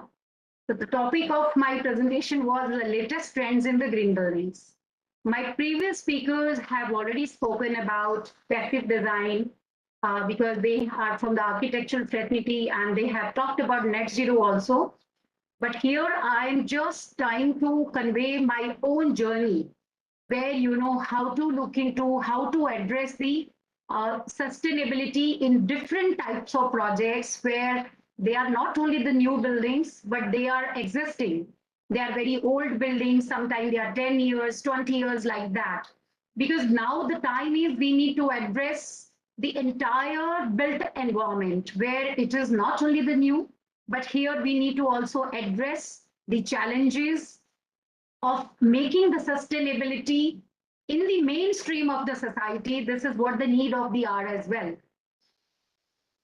So friends, if you look into the trends of green buildings, having the basic principles of green building, which IGBC has already defined beautifully in the form of Panchbhutas, where we address our water, energy, we address daylighting, ventilation, we talk about soil, Mother Earth. So all these are designed beautifully in the Green Building Council norms. But we need to also now look into the trends which is beyond these green basic principles, but are more acceptable, although they are more challenging to adopt by the stakeholders. But I think we need to look into that particular aspect also in the design built environment. So now, if you see the common trends now, there is a growing number of firms which are adopting your bio-based building material in the building facade itself. I could not see a lot of buildings in India now because of the challenges, because people feel that it's very difficult to operate or maintain those buildings when you have a, urban forest kind of culture in the cities, when you are designing green walls, vertical gardens in the urban context, and especially in the high-rise buildings. You can see some of the buildings which I could see from the last trend that people have started to talk about this green, not in the integration of their services or passive aspects, but also in the form of, the adding nature to their buildings. So this is what a new trend I could see apart from the basic green principles. And there are some buildings, you can see this building is from Mumbai itself, where you can see that how this building looks like a greenhouse. So, this gives you a feeling of not only as a green building or greenhouse, but this is more sustainable because you are adding a good, healthy and, green built environment to the city also, which itself is a need of the hour. So I think the most important trend which I'm observing as an expert, that now we are developing a sustainability mindset. As I think rightly said by architect Purva also, when she was talking and addressing about the capacity building need for the new generation, I think this is what now happening. Now people are getting more aware about the mitigation of climate change, global warming. There are also the policy governance and some policy interventions of local environmental bylaws, which is really, really, making people more aware. More stakeholders are coming ahead. Like, for example, architects, because my two colleagues, they were architects and they have shared their thought on the passive design. So architects are also participating in this entire movement, and they are focusing on the passive aspects of design. So finally, your design is becoming, more sustainable. Similarly, I would also address the trend where the developers are also participating in this particular the green and sustainable movement in our country, where developers are also participating voluntarily, and sometimes they are also doing for the sake of some fiscal benefits, but also the voluntary. I have seen many developers who are using this approach as a corporate policy, as a sustainability policy at their organizational level. So they are also adopting this green building concept as an integral part of their business operation. This is what I have, experienced, and I could see that trend is in the market. Now, if you look into the government, when I talk about the government policies here and the sustainability and the mindset of the government, so I could see in my entire journey that initially it was only the environmental clearance we have heard about, where people have started to talk about, some regulatory framework in terms of some very basic green principles we should have in the project development for the specific size of the project. But I could see now in the new regulations of environmental by Ministry of Environment and Forest, most of the green norms have been integral part of the entire policy framework now, which we could see that it's a new trend in the government policy mechanism. And now if I talk about the manufacturers and contractors, I could see that many products, many manufacturers and supplier, they are also coming ahead and participating in this movement. And they are also willing to make their product more green certified. And they also want to manufacture green products, because it's finally, when you make green buildings, the demand of green products is also from the market is coming. So it's basically your behavior from the consumers that really matters. The demand really matters. And then manufacturers are coming ahead, and they are also looking into the sustainability policy from the life cycle cost assessment point of view. And they are also, certifying their products as a green product, which are going through a very, very beautiful process of life cycle cost assessment. So I think this is something now I could see a very good change in the market, very good transformation in the market, where all the stakeholders of the construction industry are participating, collaborating together, and they are also, thinking green under their responsibility and participating in their roles, whatever they are playing as the architect, engineers, or developer as a decision maker. So also, if I see the global trends, and even in India also, we could see that there is a lot of trend. We could see that the people are talking about now, especially the architects, they're also participating in the design interventions, where we are reducing waste also by using three principles: reduce, recycle, and reuse. So not only in the building design trends, but also in the construction methodology, and also in the construction waste management. So starting from your design interventions, then your during construction, then post construction. So basically it's a very holistic approach I could see in the trends in the industry, where waste has been given a lot of importance in terms of reduction, recycle, and reuse. Similarly, we can also see that the most of the designs, like Shunya, my colleague has already talked about her Shunya project, where all these indigenous materials and your recycled materials are being used in the interior finish outs in the projects. In fact, in the green building norms itself, there are a lot of weightage to these particular strategies, where we use recycled content in the building design, in the green product purchase process. So I think the market is really doing some good transformation, some positive change is happening where the lot of awarenesses I could see. And this is, I would say, a good note where, although we know that Rome was not built in a day, but it's a good start where people have started doing good things and responsible things. And we could also see the technology wise, people are using alternative technologies, people are using high performance buildings where, the entire facade is being used with which is generating green energy. Like you can see this particular project, which is in Navi Mumbai. So entire facade is designed with the solar panels. So there is, I would say, the advancement in the technology interventions is already could be seen in the market, and integration of those technologies in the green building project could be seen now. I think it's very visible now. Although it need to be, when it comes to the common stream, I think that's little challenges, because coming to the common stream, still we need more capacity building and awareness programs, as rightly said by Architect Purva. But some people are doing, they are setting example. It is also a good move, I would say.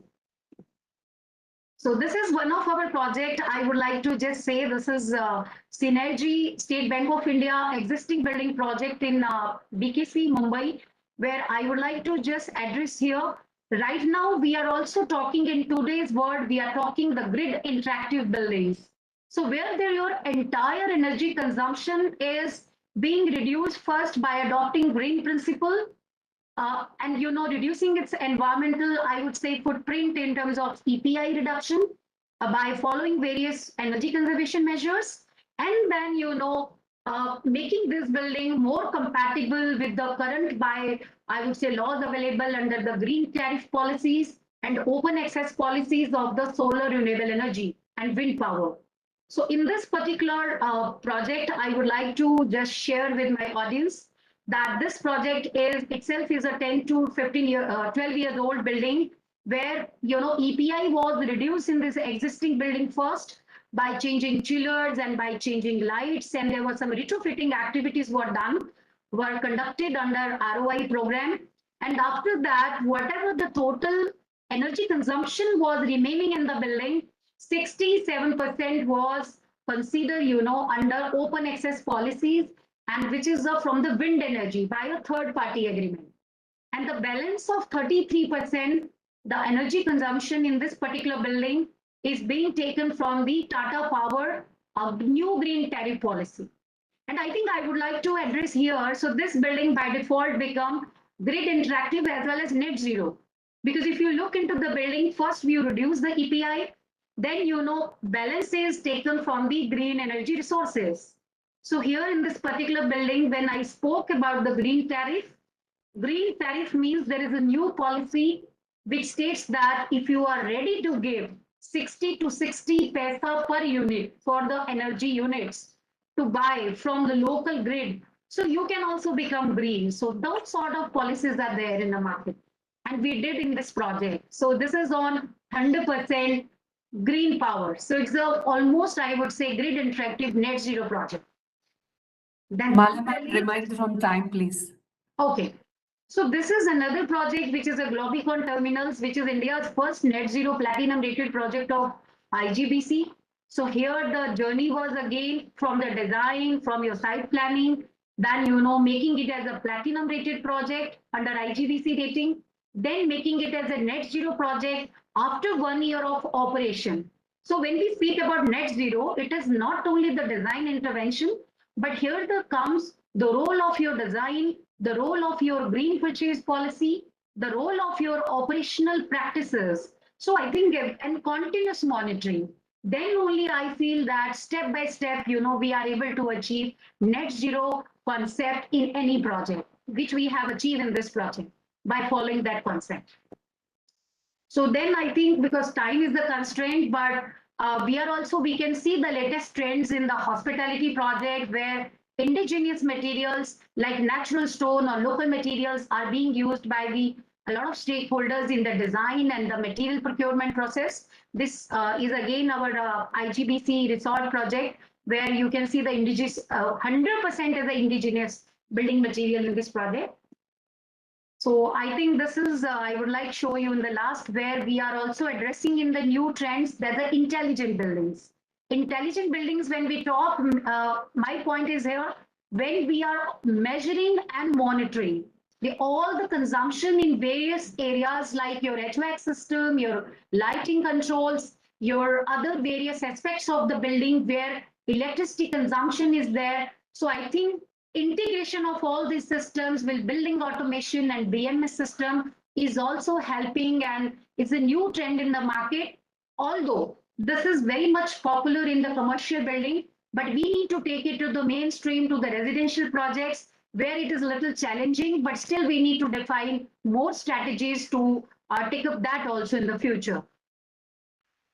Then in residential, I think most of the local bylaws and green building norms really helping us to look into the sustainability from a holistic perspective, where we are addressing our water, energy, waste, all these components in a very well defined manner from your site planning, design, purchase, till commissioning of the project. So I'll take you to my last slide because the time is the constraint, because organic farming is also another trend in the market. Then your green product market is very much evolving, where more than, I think, 1,000 projects are already certified by IGBC itself, which is being used in the green building, and we are using our green building projects.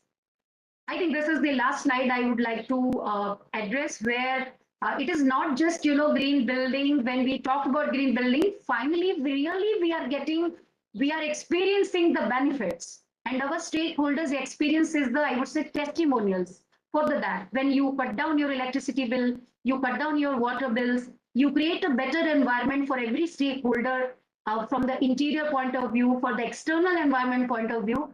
I think green buildings are playing a very, very big role in terms of as a trend setter, in terms of adopting new technologies, alternative technologies, and more, introduction to the new and innovative ideas. And finally, I would love to also say that government incentives, which is another, I would say, the bonanza for the customers, the builder decision makers who are making green buildings. They are getting incentives for making the green buildings. And also, green building and trend in the green building technologies are helping us to boost green economy in India. And of course, the net zero mission of our Prime Minister of Government of India, which is only possible with this green built environment approach by adopting the green building and sustainability ideas. And of course, the jobs for our young people. So this is a trendsetter like I'm standing here talking to you. So this also provided me opportunity, this field, and I would like to convey my message to all the new generation that to come ahead and to work and contribute. All my dear ladies, you contribute in this field, and I think you can be a trendsetter in the future. Thank you so much. Thank you, Rekha, for providing me time. I understand the time constraint. Yeah. Thank you, ma'am. Thank you, Dr. Mala Singh, for that presentation. You have shared a lot of new trends. Yes, the innovations or the new technologies, there is a never ending. There is always the global research or the national research. And through your presentation, we can also see the new trends which are there in our green buildings and sustainability as well. Thank you, ma'am. Thank you so much. Now, I would like to invite our next speaker, Ms. Neetu Jain. She's a co-chairperson for our IGBC Vadodara chapter. Influenced with environmental challenges and with a vision to contribute for climate change, mitigation, and create awareness, she has established Panache Green Tech Solutions Private Limited, which deals manufacturing of and marketing and distribution of innovative products. The products of the company deals in sustainability aspects such as energy conservation, insulation, and including various reflective coatings and water protecting products. Her company aims to create green sustainable cities with all eco-friendly innovative products. Now I would request Ms. Neetu Jain to take over. Ma'am, you're on mute. Good afternoon, everyone, and a very happy Women's Day, International Women's Day. Though there have been very strong speakers, and this is giving me a bit of nervousness, but still I would like to share what my thoughts are.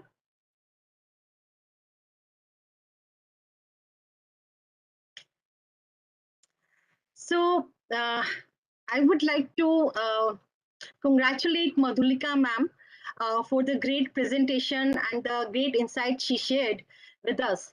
And I also would like to congratulate Sheetal ma'am, Purvaji, Malaji for the great presentation they have given. The topic what was given to me is green procurement, making green choices. So I would like to say that women is the astitva of Srishti. So women has to lead the sustainability movement also, because everything starts from home. So I'm a woman, I'm representing every woman who is advocating, trying to advocate sustainable living, who is environmentalist, nature lover, minimalistic living queen. Sustainability for me is a thought process, a lifestyle, what a woman change maker can create. I would like to show one of the videos under the campaign that I did with the inspiration of Dr. Jain, and his message that each and everyone has to be green crusader, and we have to make a women army to save our resources and Mother Earth. So I would just like to show this video to all of you. If it is not visible, do convey me.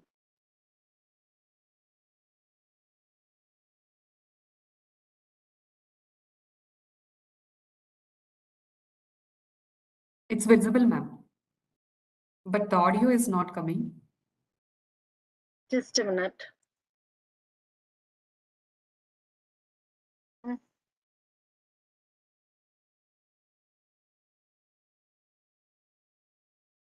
What I'll have to do for the audio?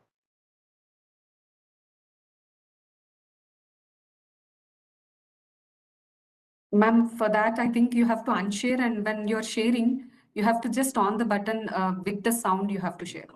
Computer audio share. It will show you option.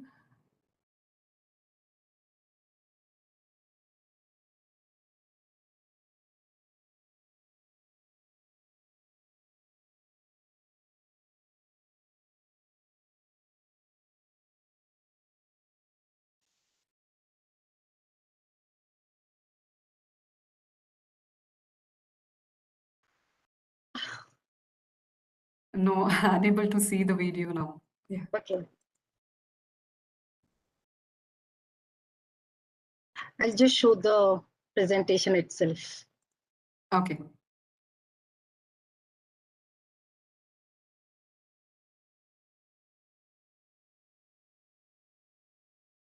Still voice is not coming. Yes, ma'am. So captions will be coming, and we can see the images.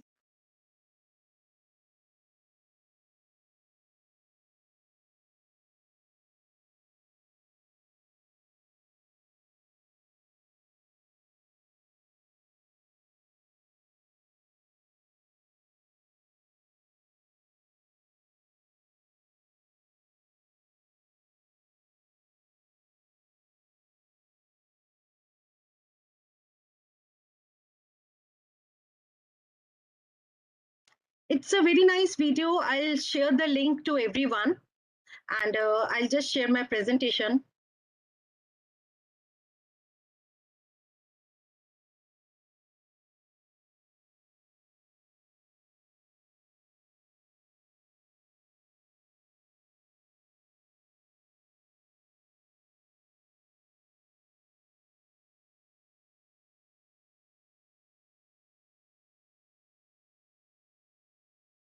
So it's a video exactly, it's showing that what choices we can make and how exactly we can have a very sustainable living.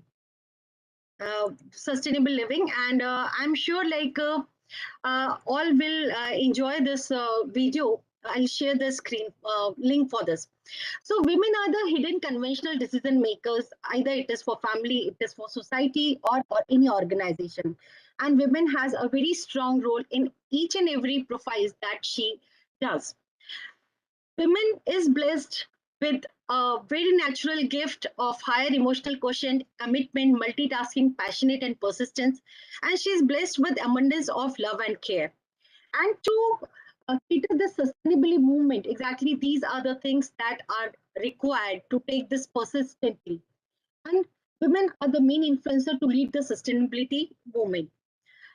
Like the roots of sustainability, that is zero waste, and in all respect, sustainability for water, food, natural resources. The roots were there, and it was a concept brought through all humanities, but now it is a globally recognized movement. I'll just share a few reports because all of you have shared a lot of things that can be done, and as an architecture, as a having a very good role and strong roles. But I'll just share a few research study that the report from the Capgemini Research Institute examines the impact sustainability that has on consumer purchasing patterns and how will consumer product and retail organization understand consumer expectations. So sustainability has risen up the customer's agenda, but 79% of customers are changing their purchase preferences based on social responsibility, inclusiveness, or environmental impact. Sustainability is the order of the day. More than half of consumers, 52%, say that they share an emotional connection with products or organizations that they perceive as sustainable. 64% say that buying sustainable products make them feel happy about their purchases. This reaches 72% in the 25 to 35 age of people. But still, if we consider only one example, the disturbing facts about plastic is 50% of plastic are used only once. It's expensive to manufacture plastic. Most plastic items take 450 years to biodegrade. But how you can start with a sustainable life cycle when these are the figures and the scenarios? So things that now are in fashion and adopted, we can use reusing plastic bags, or we can avoid plastic bag using biodegradable cloth bags and biodegradable packaging. We can choose reusable straws, saying no to plastic cutleries, using soap bars, and this is now a trend in every house. Organic dishwashers, repurposing glass, cardboard, paper, homemade food, cosmetics of plant origins, organic pigment dyes, switching lights, save energy bills and water saving. But still, there's a lot of things to be learned. Despite intentions to be sustainable, there is a gap between what consumers think they know and what they actually know about sustainability. 78% of consumers are not aware that it takes 1,000 liters of water to produce a chocolate bar. 68% are not aware that an average burger results in more emissions than driving 15 kilometers in a large car. 16% of consumers who purchased these products were willing to purchase a more sustainable product once they were made aware of the sustainability issues. But how do we do it now? Something has to be done to change to protect this nature.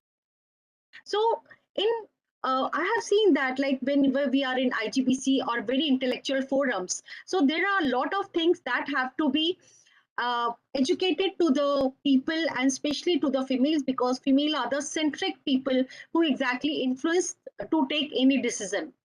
So I think there is a term that is cradle to grave, and this education of cradle to grave is missing, and this is missing in other consumers also, and definitely in female consumers also. When we are on technical grounds, technical platforms, we understand these things. But when we talk about the mass level, mass people exactly, who are not aware about the green technologies directly, and who are not aware and coming on these type of platforms, they are not knowing the concept of cradle to grave. And if we make this concept aware to women's society and to all other consumers also, this philosophy can encourage and redesign of making products and use of every resource to make them easily reusable and used consciously. Because at present, what we are thinking is only like the things that are being advertised in a way. We exactly consume and we try to consume that, filling the gap of getting a ego satisfaction or getting a this like ego satisfaction and like just going according to the trend to adopt green living. But when we talk about making a women centric role to adopt sustainability and influence the purchase model, then if these concepts are being made aware to every woman, that it's not only the product but how the product is made, from where the raw material is being driven, and for each and everything how much of carbon emissions are there. If this concept is being educated to the females in a very simple language, then probably we can make a good difference between making a influence of women in the purchase role.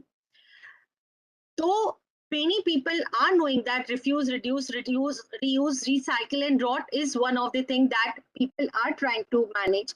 We are advocating eco-friendly alternatives also. We are aware of our own impact also. But like we need to, this is another area where I think like we need to educate women that each and every one of us can contribute to fight the climate change by adopting sustainable living and lifestyle. And I would like to share here, and I feel proud that we have done a lot of things, and we are trying to create an awareness between people, and we are trying to make a female army also, wherein like females who are homemakers also can be part of this campaign, and they can understand and they can feel feel of proud that they are contributing to the climate change impacts, and they are providing education to the lower income housing people also, like how exactly for in small things, in small habits exactly they can adopt sustainability, and they can help our mother earth to preserve the resources. So this is where like if each and everyone, each and every female understands that she has her own contribution, and she also can contribute and do small things. So definitely women exactly can have a very strong role into the purchase power. And I think like there is a very much gap between the uh, uh, technical generation, or I should say technical people, and a common man. So probably there is one gap. This gap exactly needs to be understood, and we need to address that.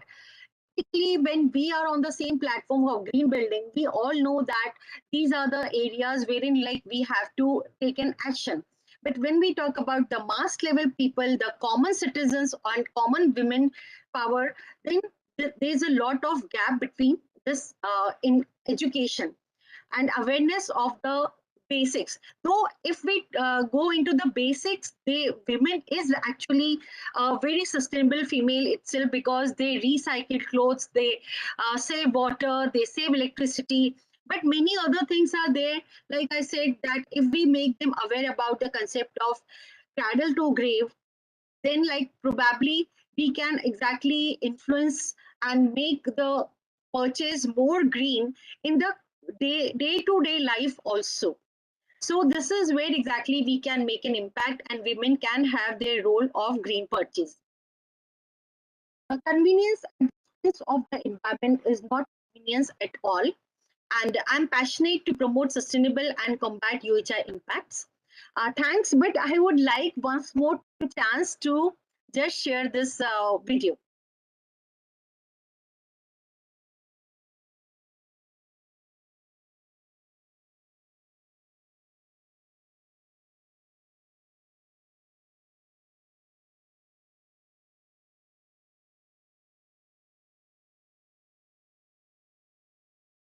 Ma'am, we are unable to see the video again.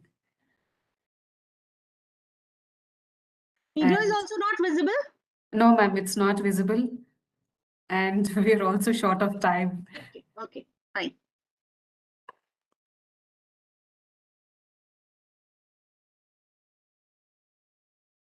Ma'am, you have completed the presentation?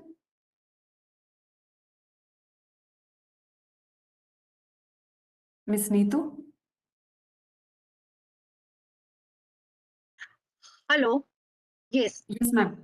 Yes. Ma'am, your presentation is done, ma'am, or you would like to Yeah, continue? yeah, I would just like to convey that there's a big gap between the technical area and between the common citizen, and we need to fulfill that.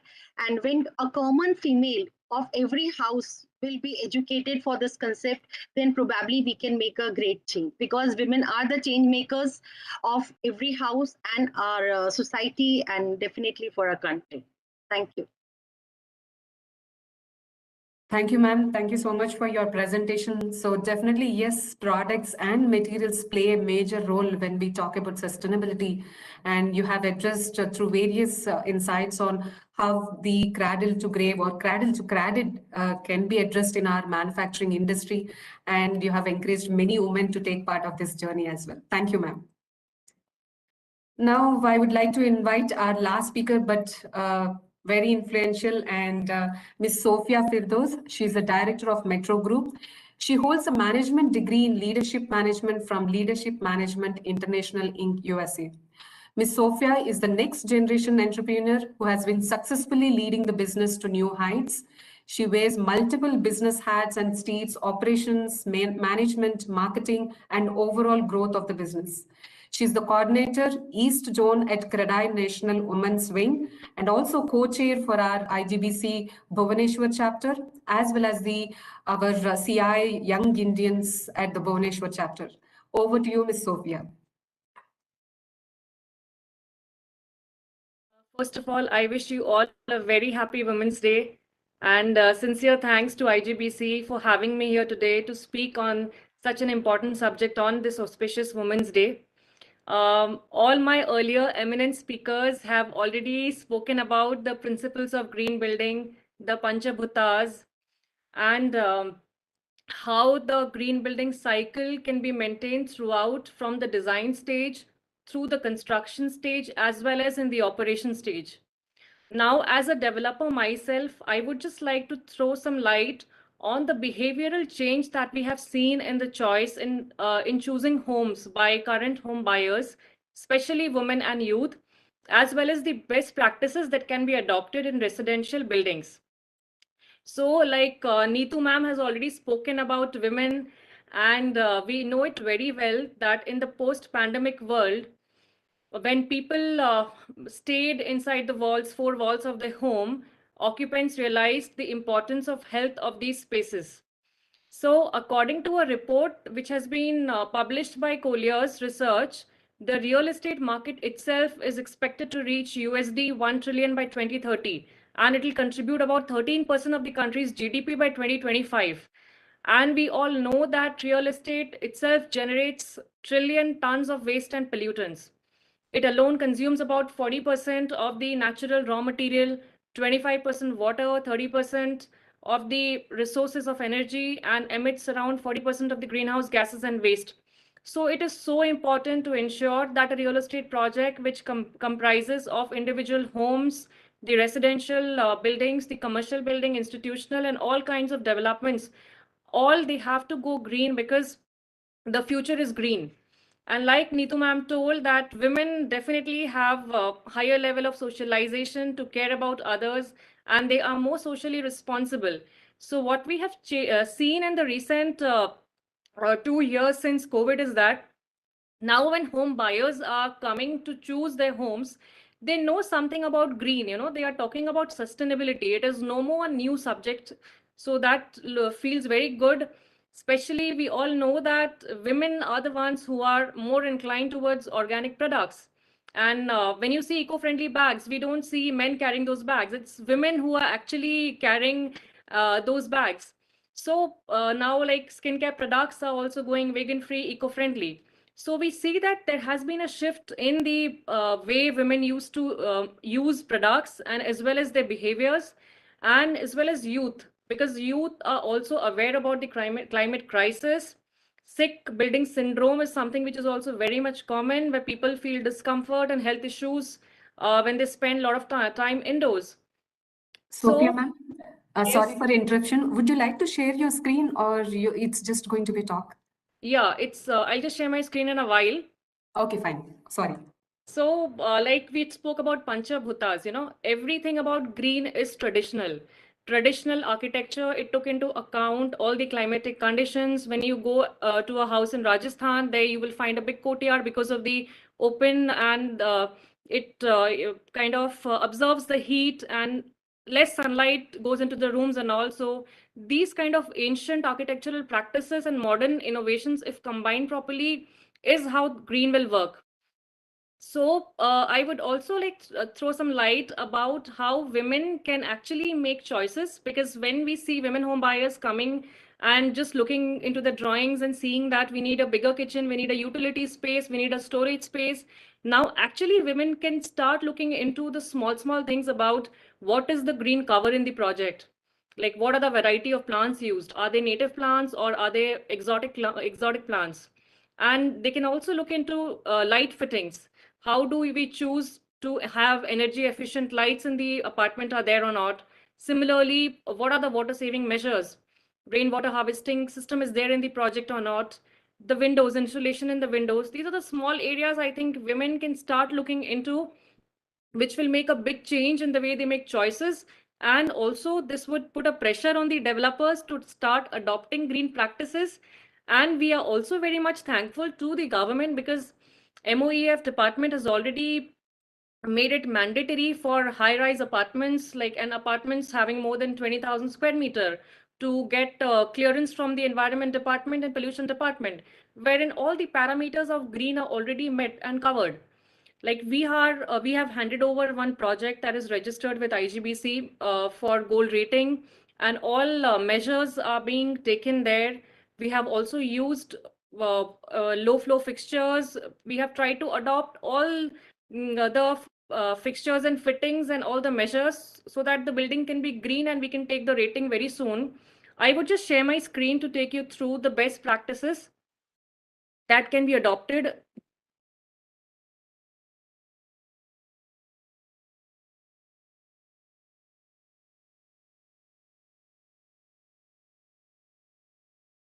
I think I'm having some issues in sharing.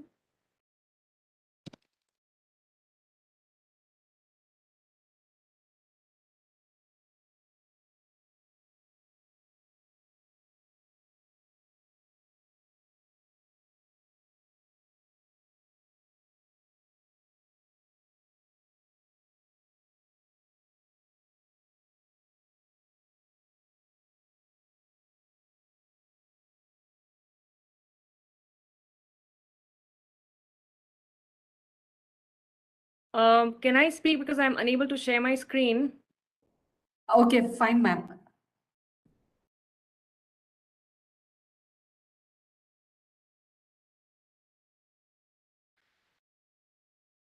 We had given presenter access to you. So when you click on that share button, you'll get a pop-up to share your screen.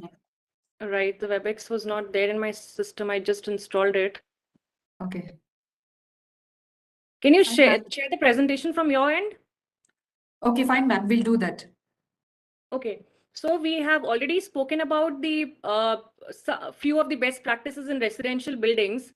If we speak about the rating systems for residential sector, then there are green homes, there are green affordable housing, where the norms are little relaxed, and as well as the fees is also very less, which developers can adopt. And yes, we are also doing one project in Bhubaneswar, which is registered for green affordable housing IGBC. There's a green residential society rating as well. There are a lot of benefits that has been extended from the respective governments of the states. That is, we get faster clearances from MOEF.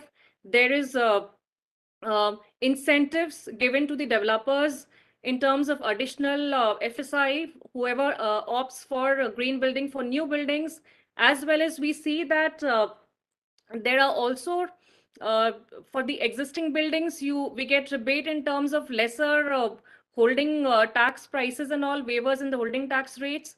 So these are the benefits that is being extended by the government so that more and more developers can adopt the green practices in the projects. And let me take you through the green measures that require zero investment. When we start designing a building, the most important things we need to take care is good daylighting. How is the orientation of the building to ensure that cross ventilation is there or not? And what are the tree plants, native plants that are selected in the project? Paver block is very important. We should avoid concrete as far as possible.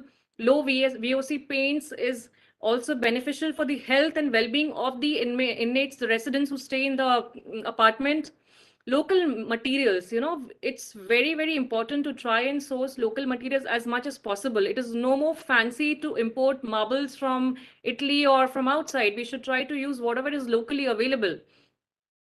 Then water efficient fixtures and rainwater harvesting. So we'll just take you through the slides. These require minimum investment, but they reap long-time benefits. That is efficient irrigation system, sprinkler, drip irrigation system, high SRI paint on the roof that will reflect the heat.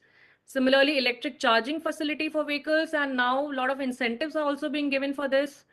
Toilets for disably abled.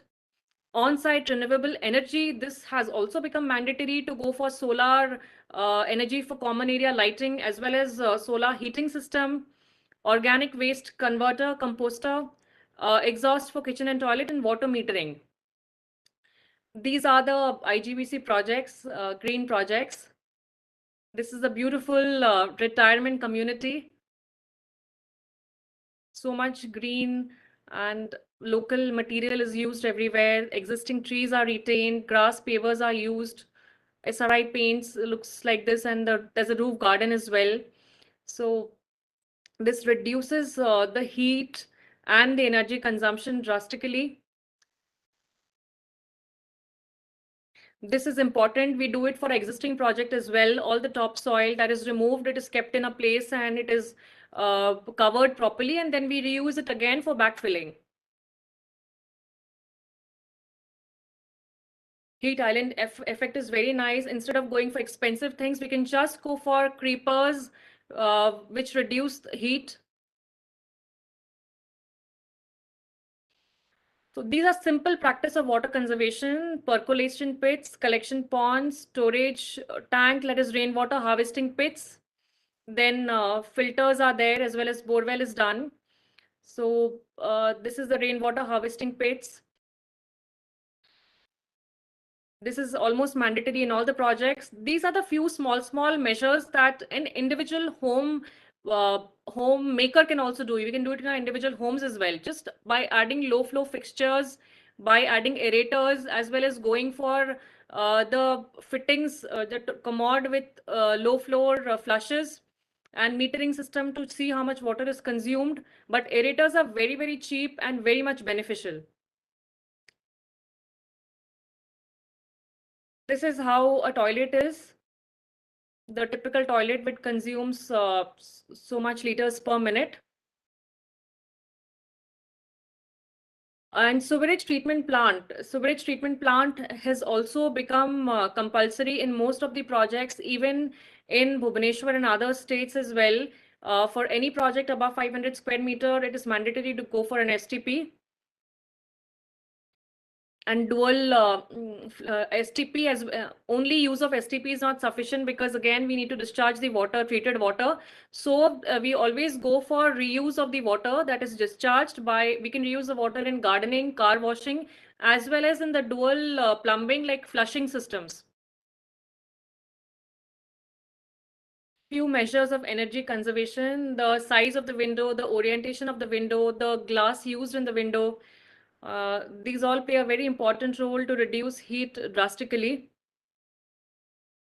And yes, red bricks are not much used, but fly ash bricks, concrete blocks, AAC blocks also act as insulator. They are thermal resistant and they reduce heat. Small measures of energy conservation by using efficient lighting, solar lighting at all places, as well as going for renewable energy. And now we also go for a hybrid system, which is a solar and wind energy renewable together, so that they occupy less space, because almost for a 1 kilowatt, we need 100 square feet space on the roof. And by going for a hybrid system, it reduces the space consumption. We can go for more renewable energy. And waste segregation and management. Now, due to a lot of awareness, there are many agencies who actually collect the wastes and they segregate waste and they again compost it, as well as we can have small composting machines in our apartments, which are very inexpensive yet, and we can use those compost for our gardening purposes. These are how the some of the waste in the projects are used. The waste can be used very beautifully. What we are doing is we are using the small pieces of tiles and granites in our projects. And this is the organic waste management. And like my earlier speakers told, there are so many products available now to choose from. We have wide variety of options and good brands. All are going green nowadays, which is, so we are getting access to so many products. We are getting access to almost all the resources as well as the incentive from the government. The, as much as daylight and cross ventilation can be there, the air quality will be much better.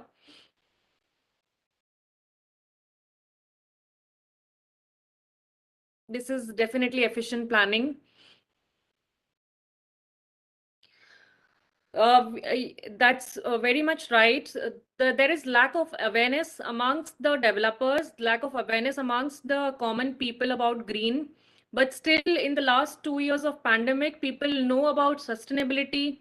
They have been confined in their homes and they want to keep some indoor plants. They are knowing about the greenery and natural daylighting and other parameters. So I think if we can spread the message more, and it is a collective responsibility of all of us, along with IGBC, to spread this message as much as possible, and a responsibility by all developers to start adopting green measures. As green is no more expensive. I think all the architects can say it very well here. Whatever expense was incurred in green, I think for the gold rating, it is no more expensive, as we are getting a lot of incentive from the government in terms of additional FSI for all the new projects. So all developers should opt for green, and we can join hands in spreading awareness about the same. Thank you so much. Thank you, Ms. Sophia. Thank you for that address. And you have shown various green building features which have been implemented, and showing us various case studies from the projects as well. So thank you all for your all the panelists for their presentations, and they were quite insightful. We are open for any questions. If anyone would like to ask any questions, so you can post it in the chat box, please. We have one question from Ms. Shivani to the panelists. She's asking, yes, they had a wonderful session from all amazing leaders. She's giving her thoughts to all of you, and she's asking, what can we do to retrofit the homes to become greener? Maybe Dr. Mala Singh would like to give some inputs on this. Yeah, definitely.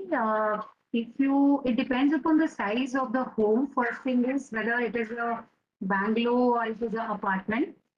So I think first thing is you need to understand your present consumption in terms of energy, like how much your electricity bills are coming.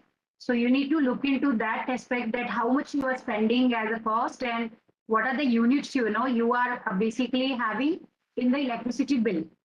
And then again, if it is an apartment or home, you could also see that what can be done, to reduce the water consumption. So I think it is very simple. Either first thing is you need to look into your fixtures, what you have in the existing property where you are staying in your home. So if you are having aerator in the taps, so that's fine. So you need to just do a small testing, which can be done through some, even the mobile app also, you can use a timer on that, and you can understand that when water is flowing from the tap, so how much time it takes in terms of liter per minute. So I think those small things we could do in the house, by just thinking about these new strategies, which could help us towards the conservation of water resources, as well as the electrical, like you have the equipment like your ACs or split unit or some fans are there. So you can retrofit, your fans also nowadays into a 5-star, B-star rated fans. Even nowadays, electricity bodies like Tata and companies are offering with your electricity bill also for, changing those in a very good discounted rate they are offering. And also they are offering you 66 paisa per unit. I can see just SMS, I can show you on mobile, just now I got it for my house because I have a Tata connection, Tata Power. So they are offering that, if you are ready to pay 66 paisa per unit, so they will supply you green power. So there is no end, the things are there, solutions are there. You can hire some auditor experts when you have the passion to do that. And the waste management of all very important, where I think you could have for your kitchen waste, you can convert into compost and you can use that compost for your garden, or if you have in a society garden, or you can put it in your balcony, wherever you want to use. So there are very do's and small, simple things in your house, and can educate your family members and your, the cook or your boys who comes to the, work in your kitchen. I think small things can be done in terms of operation, in terms of design intervention. So that will definitely help you a lot. Thank you, ma'am. Low VOC paint, low VOC paints. If you want to just repaint your house, so you can buy, the green products for the market from the market. It is very much available. You have green certified paints, and which have, very, I would say, less hazard to your health, because they destroy your air quality of the house. It affects your lungs. So I think it's a matter of your choice, what you procure, what you buy, as a housewife or as an owner, whatever. So I think it can be done in many ways, specific to your needs, I would say. Idea is to conserve and preserve. Yeah.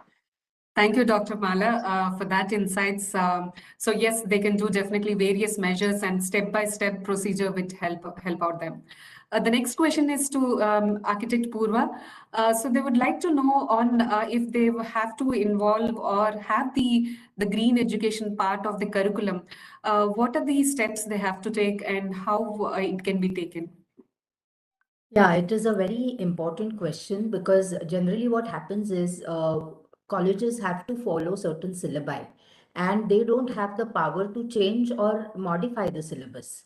So here, what I would say is that there are possibilities of including green education in their electives, because electives is something which is left to the institutes, and they can then include certain different types of electives, like maybe you concentrate once on sustainable interiors, the other time you concentrate on energy efficiency, and then maybe further to it you can talk about, have one entire elective on the services in terms of waste, water. So such kind of things could be integrated in the electives as coursework, But for everything that you do, I think sustainability need not be dealt separately. Like Mala was mentioning, there is a change in the psychology that architects are not considering it as a separate layer, but as an integral part of their design. So in all your studios, energy efficiency, comfort, quality of air, quality of light that you're getting in, all could be integrated as a part of green design. Thank you, ma'am. Yes, definitely they can take as an electives and further take it as part of curriculum itself. And even we are happy to say that IGBC has green education services, and we have developed a course on green built environment. Various universities and institutions have already taken up this course, and they are taking as an elective for the 7th semester and above colleges. So we invite all the members to be part of this also. And if you have any queries, you can get back to us on IGBC. So yes, due to the constraint of time, we are not able to take many questions. So thank you. We are already short by time. So now I would request Mr. M. Anand, who is the Principal Counselor at CI IGBC, to please deliver the closing remarks. Yeah, thank you, Rekha. And even today, women play a critical role in managing all the natural resources. You heard from the beautiful woman of IGBC right from the morning. So right from the decisions made on the family, the community levels, you heard from all the experts of IGBC chapter members. So once again, we in IGBC are very fortunate to have a lot of great leaders, national and international renowned. Ms. Madhulika mentioned about her personal experience. We all liked it. All the career choices, and connected with her own mother's advice, and as an individual, how she made a work-life balance. That was an amazing session started off. And Architect Sheetal mentioning about amazing case studies, very wonderful case studies, and summing it up with the Shunya. It's not only talking about a net zero, taking to net positive country. How do we latch on? That was an amazing element. And as always, Architect Purva brought an enormous amount of life to the how we can encourage the young students by the live examples and upscale. Many of us are struggling in a lot of projects. How young minds and students are able to bring in enormous amount of creative ideas in transforming and upcycling. It is not only are calling it as recycle, upcycle. Then Mala Singh, as always, brings in enormous amount of energy and sharing with latest trends through various case studies of IGBC projects, and summing it up with the green economy and the green jobs. So that is equally important for all of us. Then we had a lovely presentation from Ms. Neetu Jain, sharing the experiences on the green procurement, especially the green pro-rated products, and how she is involved in various community-related activities, how every choices made by the decision makers of women as well as men also, once in a while or whenever they get an opportunity, they should all make a choices of only green. And just before concluding, Ms. Sophia's presentation on, in fact, you hijacked the entire limelight on how residential projects can go green, right from the washroom fixtures, and bringing in more and more awareness with the opening remarks on 5 elements of nature and others. So we in IGBC once again thank all the leaders who have joined in large in number, and the participants, especially the participants we are delayed. Apologies, we almost taken 45 minutes more.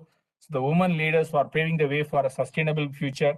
I hope all the participants liked our IGBC's women leadership, especially for the students community. Is all great inspiration at an individual level.